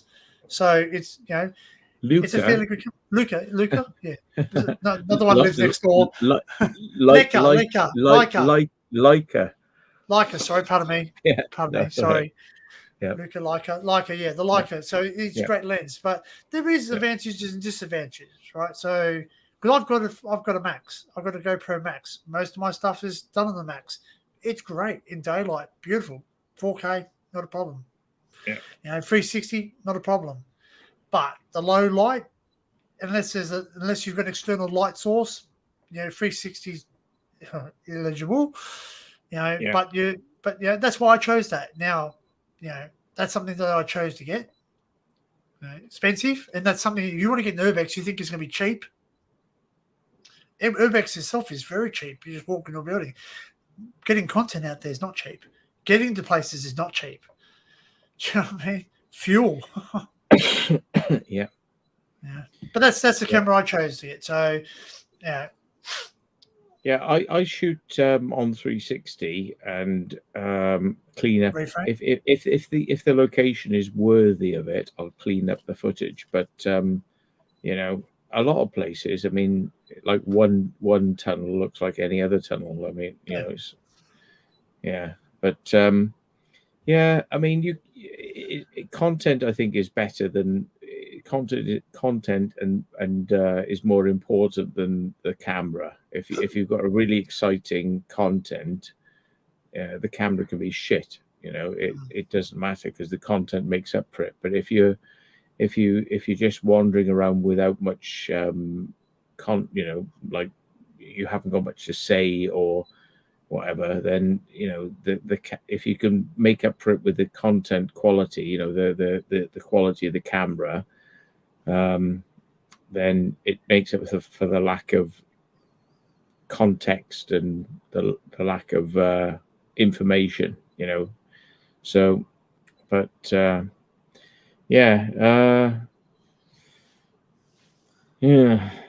think content is king.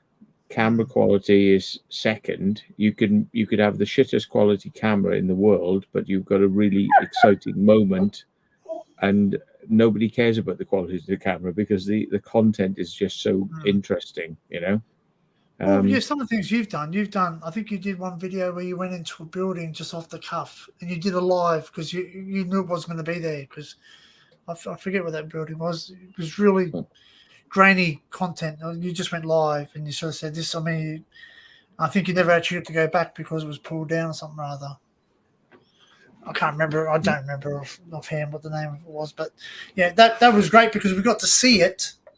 And obviously, I've got footage too. I've got footage where I've filmed something. It's really shaky, really horrible, and I'm thinking, I don't really want to put it out because it makes me sick watching it, trying to edit it. Even trying to run it through the editing programs to try and reframe it and sort of you still got the shakes because it was done on a DSLR camera.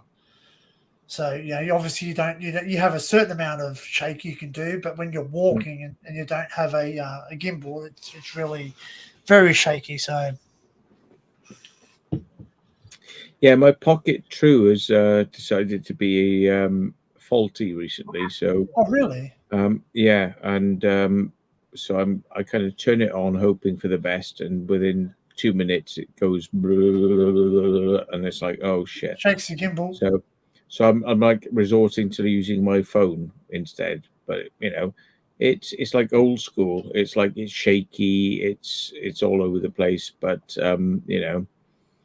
you just use whatever you got. you know, some people say to me like, "Oh, you get these questions. I get a lot of them is like, can I come out and explore with you?" And I'm like, no, you know, I'm quite blunt with them. You know, I'm like, no, you know, and I'd be blunt because I want people to know, you know, no, I'm not a tour guide, and actually, you haven't watched many of my videos because I always say I don't take people on tours.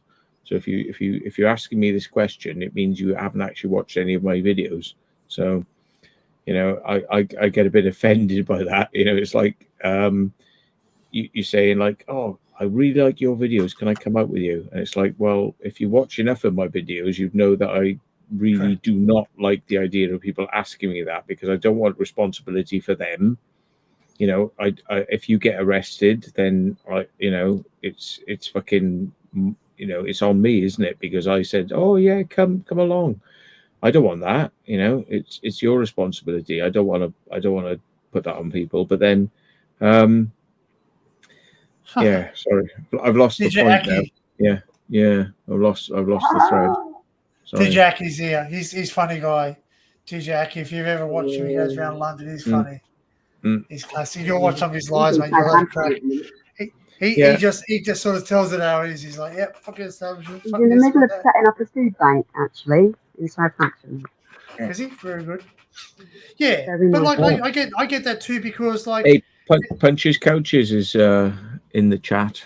Oh yeah, jump up. Yeah. I tell you what, I'll be back. My stomach is telling me I need to lighten the load. It's time to evac. Yeah. Yeah, but it's true. Like, could you? Yeah, like it's like, yeah, you don't want to. I understand what Matt's saying. You don't want the responsibility of having someone's injuries, because you don't know what people's abilities are. Because, like, for instance, if I go out, he's going for a brown note. Yeah, dinks.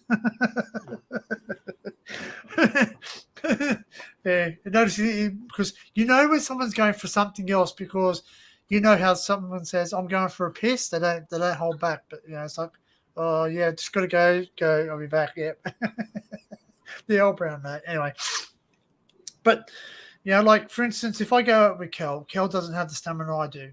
And she knows that. She can't climb as much as I can. I go into more riskier places. I go into tighter fitting places, and I'm ahead. I walk ahead. Like, I'm very fast walker because I got the adrenaline. See, I got the adrenaline, and I got something up here. So basically, I want to get somewhere. I want to do something. I'm basically like, someone said to me. Someone wrote me a message, which they're not here at the moment, which. You know, like I would really love to answer their question face to face, but I'll answer it now because it was a comment that was held, just because I used to swear word, but which I don't, not upset about them swearing on. But they asked me, like, how long does it take you to explore somewhere? Like, how long does it take you to, like, sometimes all day, sometimes all night. I'm there for hours, right? And the thing, and sometimes they go, is that exploring? Are you seriously that cold? No, I've got my air conditioning on, which is great for my throat, but the rest of my body's cold. So yeah.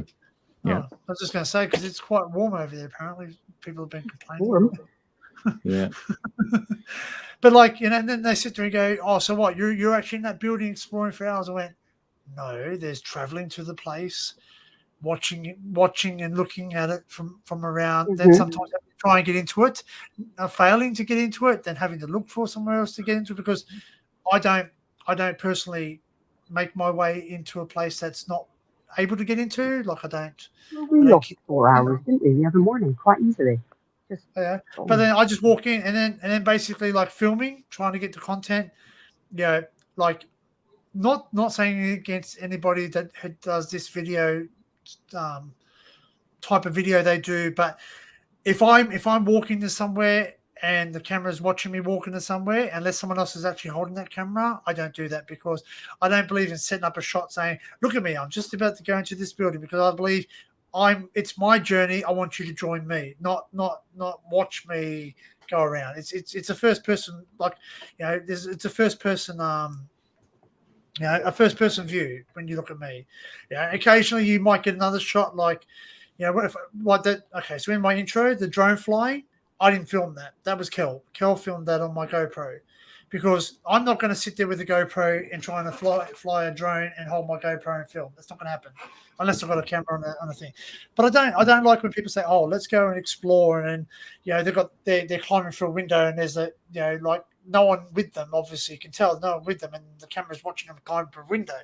Sorry, that's been set up. You know, you've obviously jumped through the window, put your camera in there, jump back out, and jump through the window. Yeah, it's not real.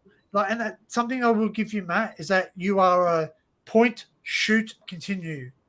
Right. Mm. That's why I think you can pump your content, because you just basically shoot, and that's what people want to see. People want to see. I just want to get in there. I want to look. Yep, look in there. Nothing in there. Great, awesome. That's why 360 sometimes is good. I like 360 because you can then choose to say, you know, Matt's looking forward, but I want to look at what was there. You know, I want to look at what was in that room there. Sometimes it's hard because, you know, when you do walk through places, you go, there's nothing in there, and I go, to me, the explorer in me says, I wanted to look to see if there's nothing in there myself, because that's what I do. I check everywhere. I don't leave a location until I've exhausted myself or run out of daylight. You know, depends where I am. You know what I mean? Like, yeah, and the drone shots, I guess I've learned that very quickly. Drone shots are for after you explore sometimes, not before, because sometimes when unless you're actually zooming in, because I've flown the drone once at one location and all of a sudden security turned up and I said to him, I go, "Oh, how'd you know I was here?" He goes, "Your drone went up." Yeah, you bait the location out. Yeah, so you have to film afterwards, but But sometimes I go there. If I'm not exploring that night or that day, I will go from a distance and zoom in and have a look around and have a bit of a look at what I'm going to. That's about the zoom. But, you know, there's things like, you know, don't look at yourself as like people like, you know, worshipping you. Just look at people looking up at you and saying they enjoy your content. And when they ask you questions, because you've done stuff. You've done stuff. What are you looking at? Yeah. Let her go to bed, you crazy woman. I'm struggling to keep up with wacky chat. Yeah. There's no right and wrongs about how you do it. I mean, there's so many Urbex channels that do it different ways, and some do it short form and cut because they think, oh, people will not watch like a long thing, so I'm just going to put the best moments in. And I choose to do it the long way because that it just frustrates me when I watch other people's videos and I can't work out which part of the fucking building they're in, you know. And so, you know, I've chosen to do it the long way. But actually, in a strange sense, I think it's easier to do it that way because I don't have to pick and choose the best shots. I just let it run, you know, and so therefore there's less editing to do, you know, and I don't have to craft it into this like masterpiece, you know, masterpiece of only the funny moments, only the funny jokes, only the best bits, only the best shots, you know. I'm not just shoot my experience. If people like it, they like it. If they don't like it, great, you know, that's good too, you know, whatever, you know. Bad publicity is good publicity, you know. If they don't like the video, then they're still watching it, and they'll you know, I'm like, it's not for me to tell people what they like. If they like my videos, great. If I'm getting less views than other people's videos, great, because at least the people who are watching my videos and like it, they're on my wavelength, you know. I don't want to say, well, okay, if I look at the proper people, it's very, very crafted. If I look at Exploring with Josh, it's very crafted, but he uses an editor, you know, so he films and the editor picks the best shots. But then it's not me. That's not me. That's right. An editor. That's an editor is making me look good, you know. Like a director's cut is better than a non-director's cut because it has extra stuff in it. And like, you know, and then it's like locations. Well, I could spend loads of money, go abroad and do things like this, you know, and produce highly polished videos. You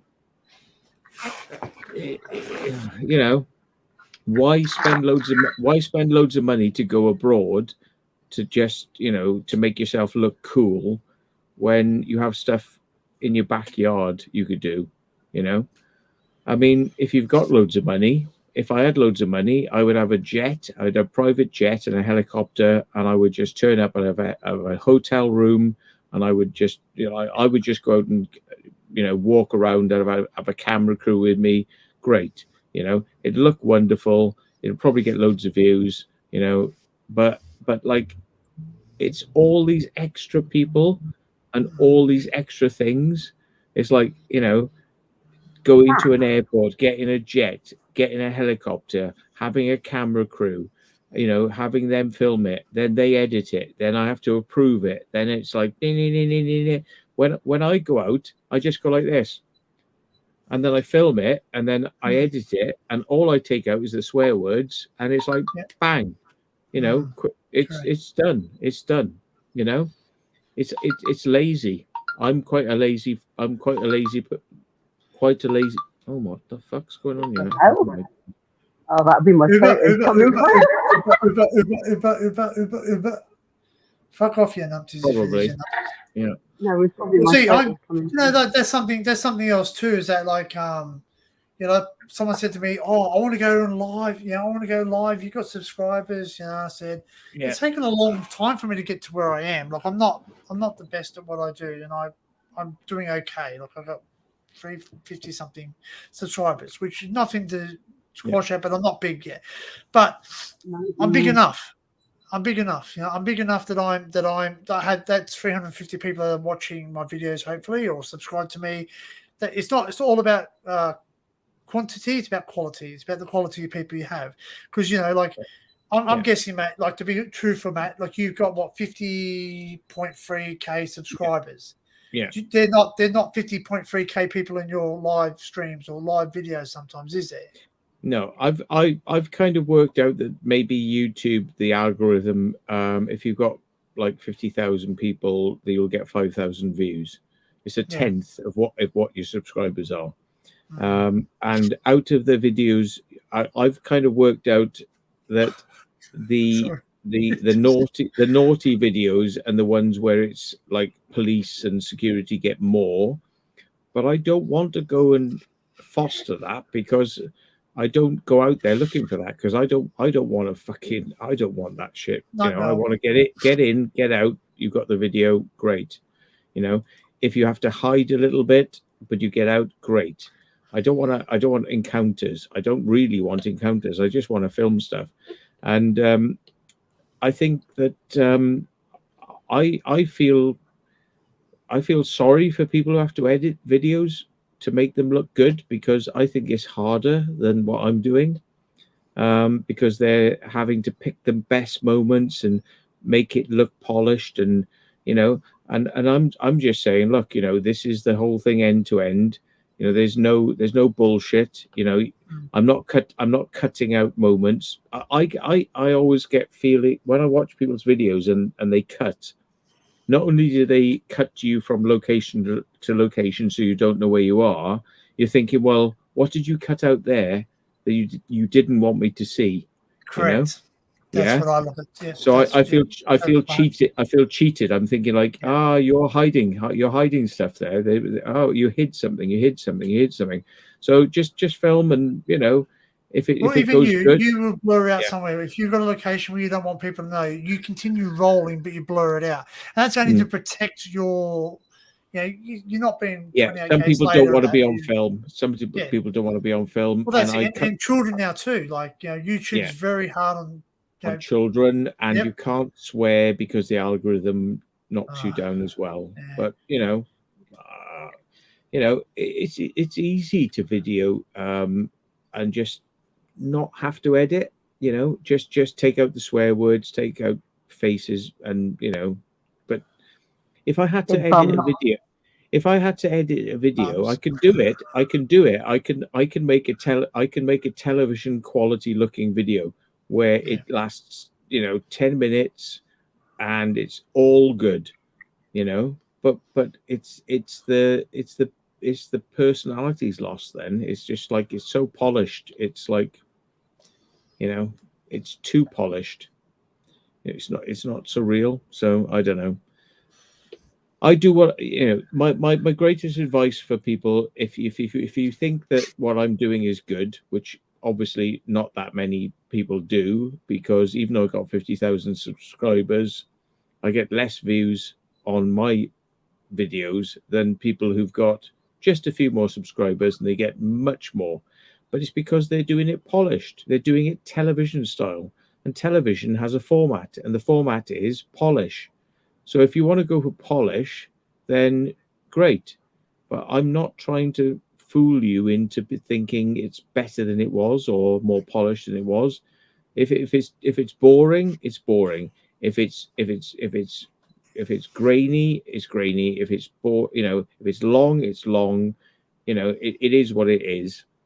I don't want to convince you that I got in, saw all the amazing stuff, and then got out within 10 minutes. Yeah. Because that's not what it was.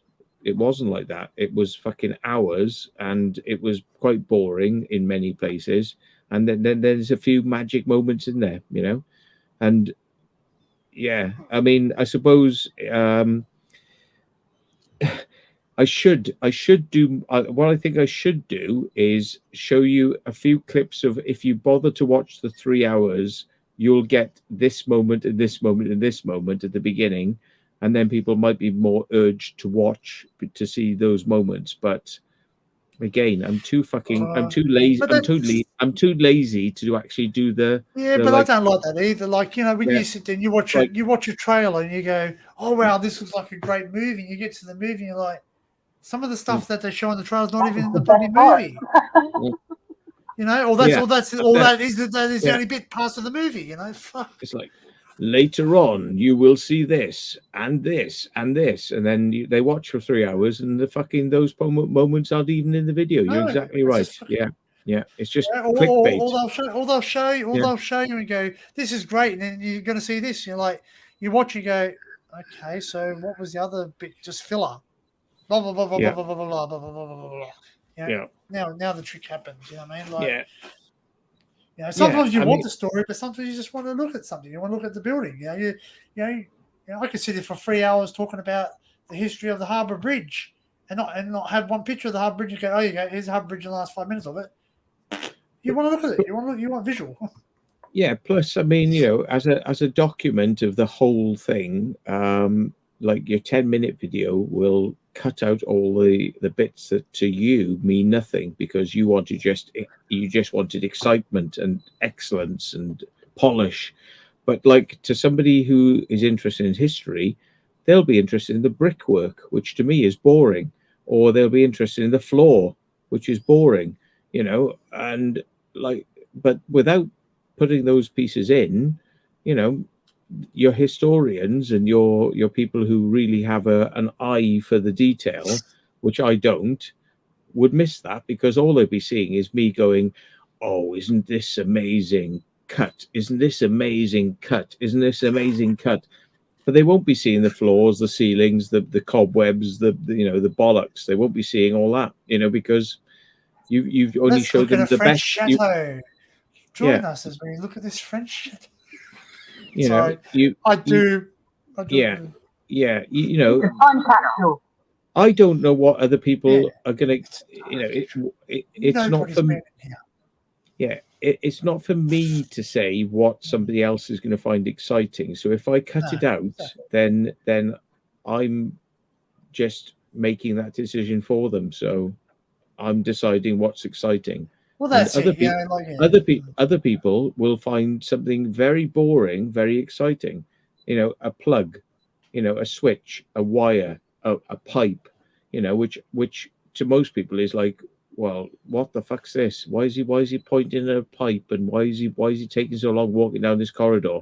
It's a corridor. Fucking hell. 5 minutes, 10 minutes, fucking 50 minutes. He's been walking down the same fucking corridor for 50 minutes. It's all just the same.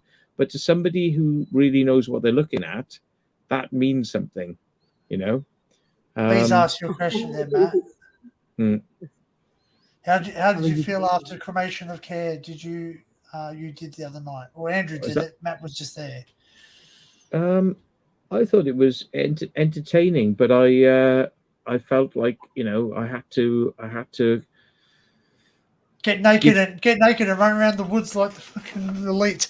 Yeah, I think you know, like I had to sort of, like, you know, put something into it that, you know, I had to kind of, you know, emote. I had to emote, because otherwise we'd be just standing there, and one person would be saying something, and we'd all be standing there going, yes. Yeah.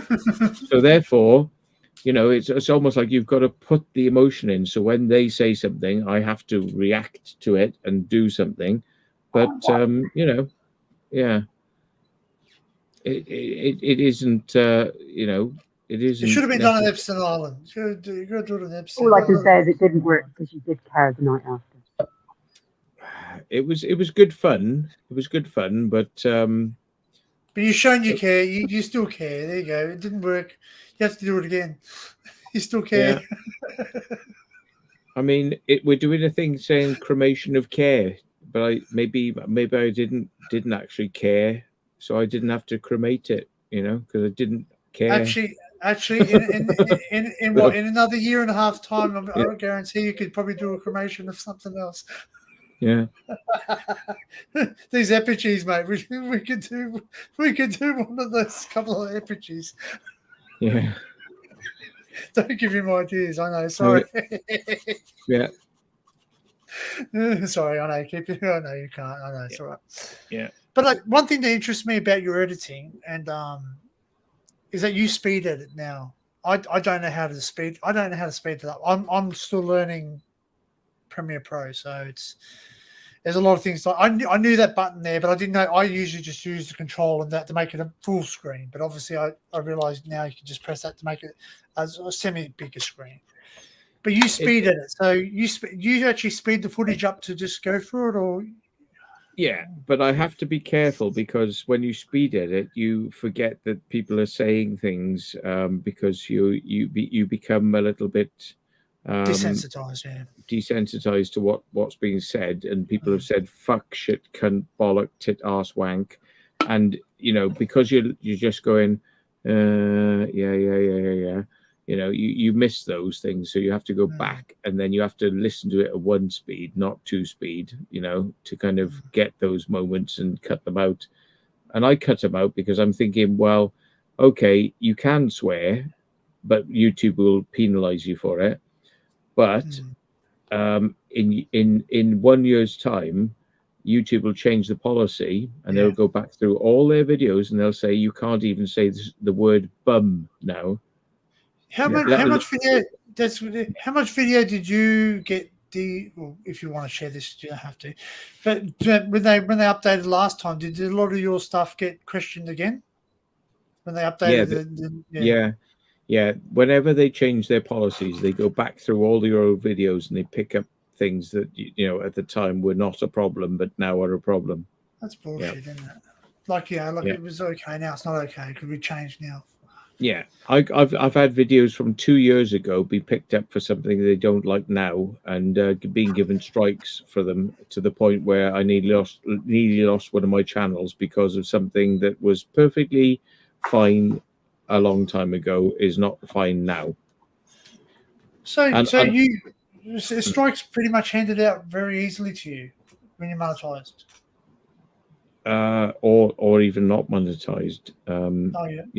Yeah, but I mean, like obviously you monetized, you got a lot more rule because you're part of the partnership program type of thing.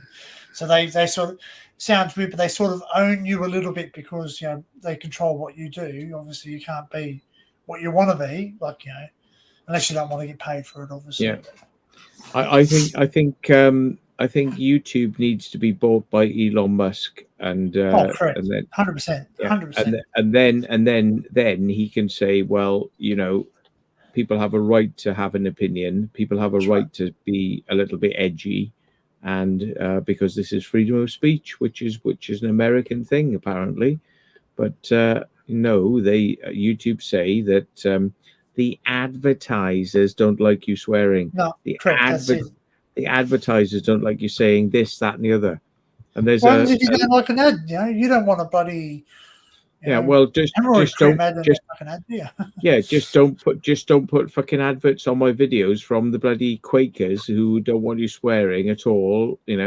Don't put any adverts on my videos from people who are going to be offended by those things. But they go I'll tell no. you, if you're watching it, like they need to look at the audience and what the audience do. Now, the audience, we're not. The urbex community aren't a very reserved community. They're pretty.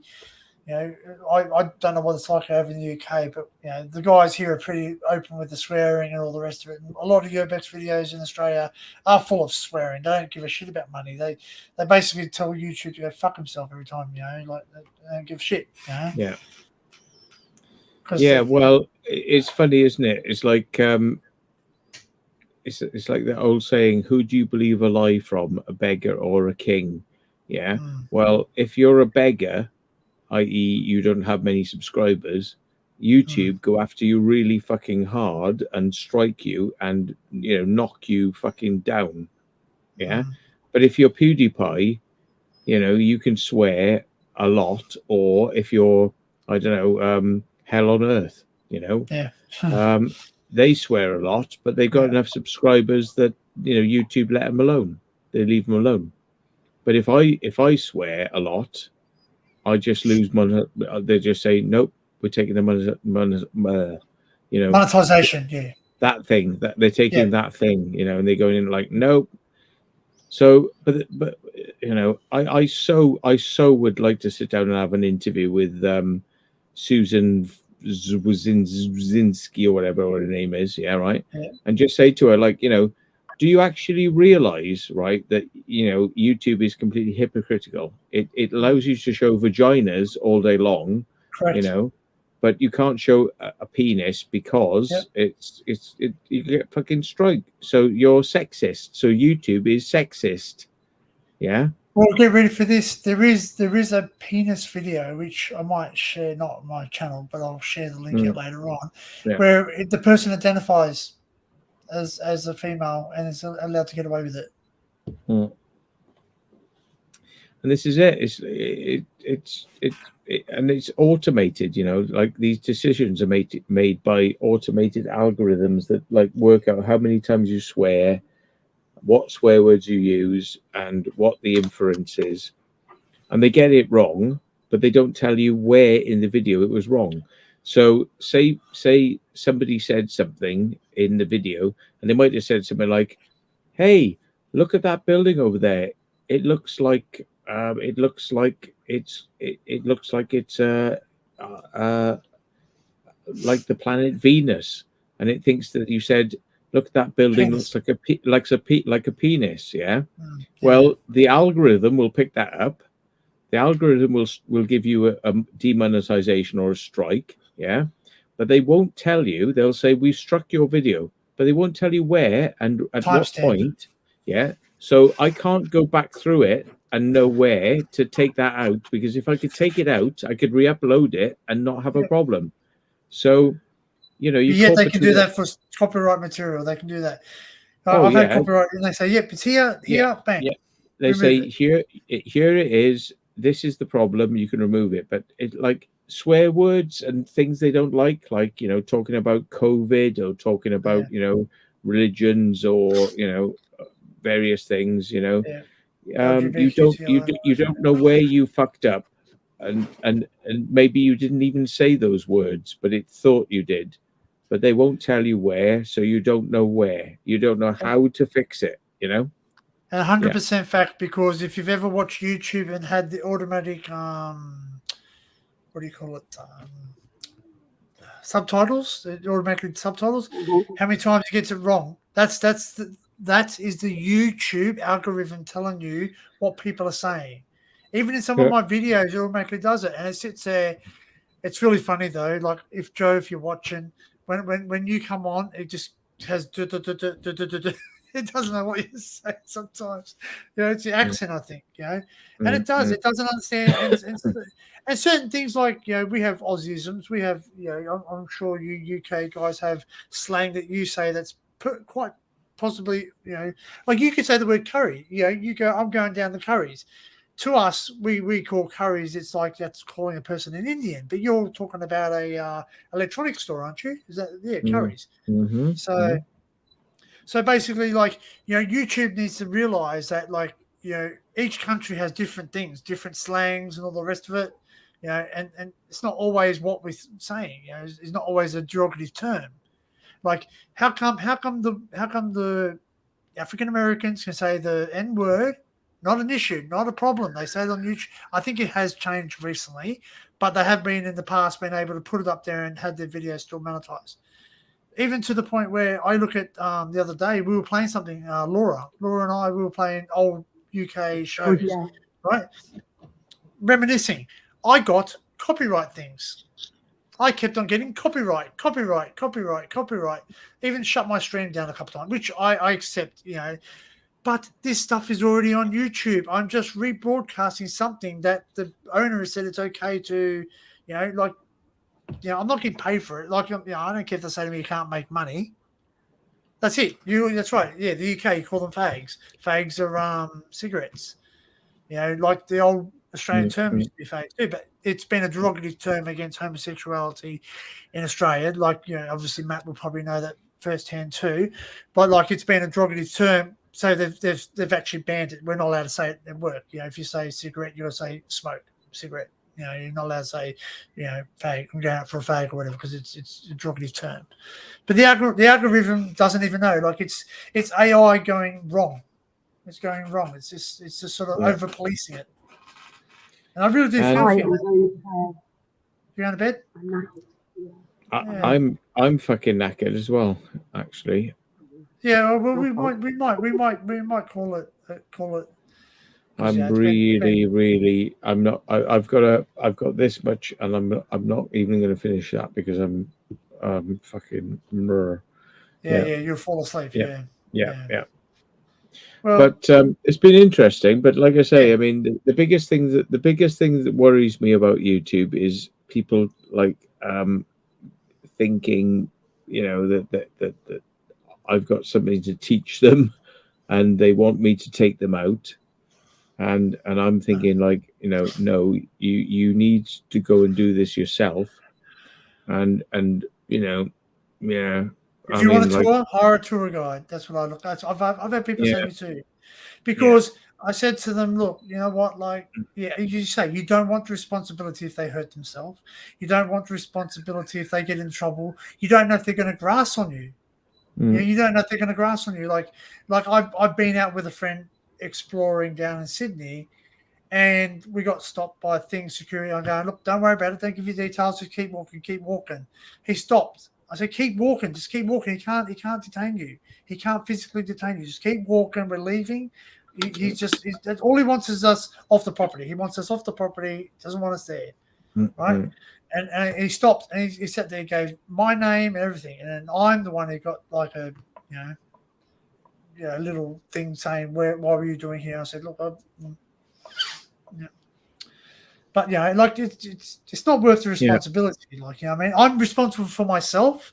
If I do something myself, it's my fault. I can't blame anyone but myself. And if I am invited out with someone, then that's what I look at. If I invite you, that's a different story. Invitation is better than, I guess. Yeah, no, don't be sorry. Don't be sorry. You're really tired, mate. It's getting boring. This is the part where I want to cut out of the video. I'm going to bed.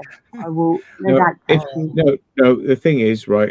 If I say anything on YouTube, including my past and I take responsibility. I know exactly what I'm saying. Yeah. I know I'm not stupid. If I say I've done something dodgy, my past. I know exactly what I'm saying.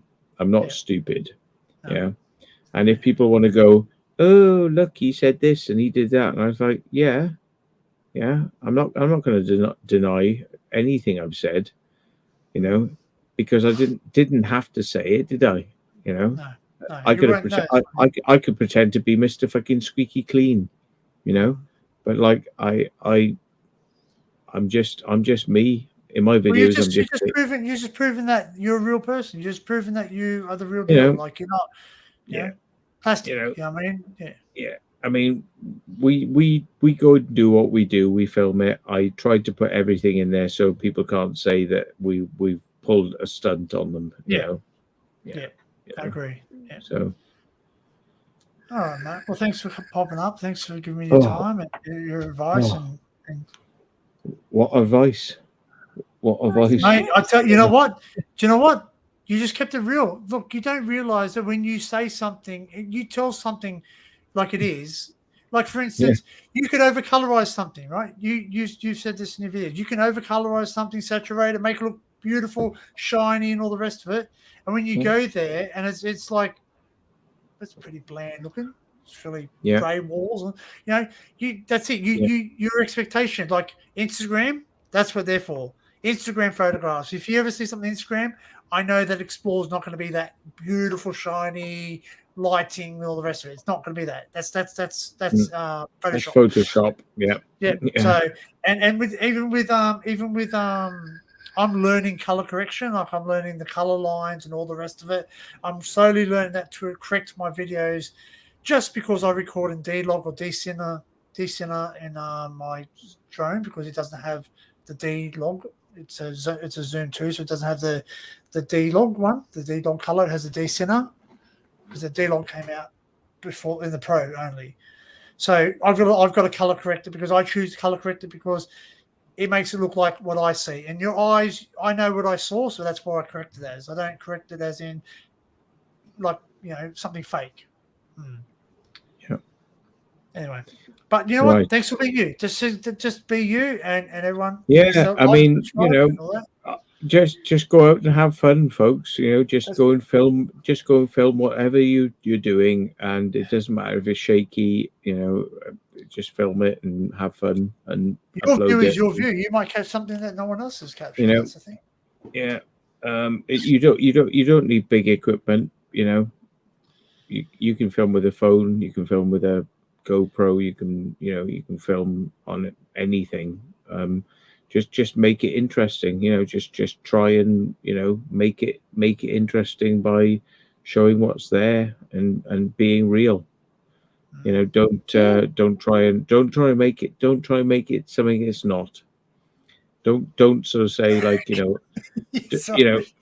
I'm here we are, we're in this bunker.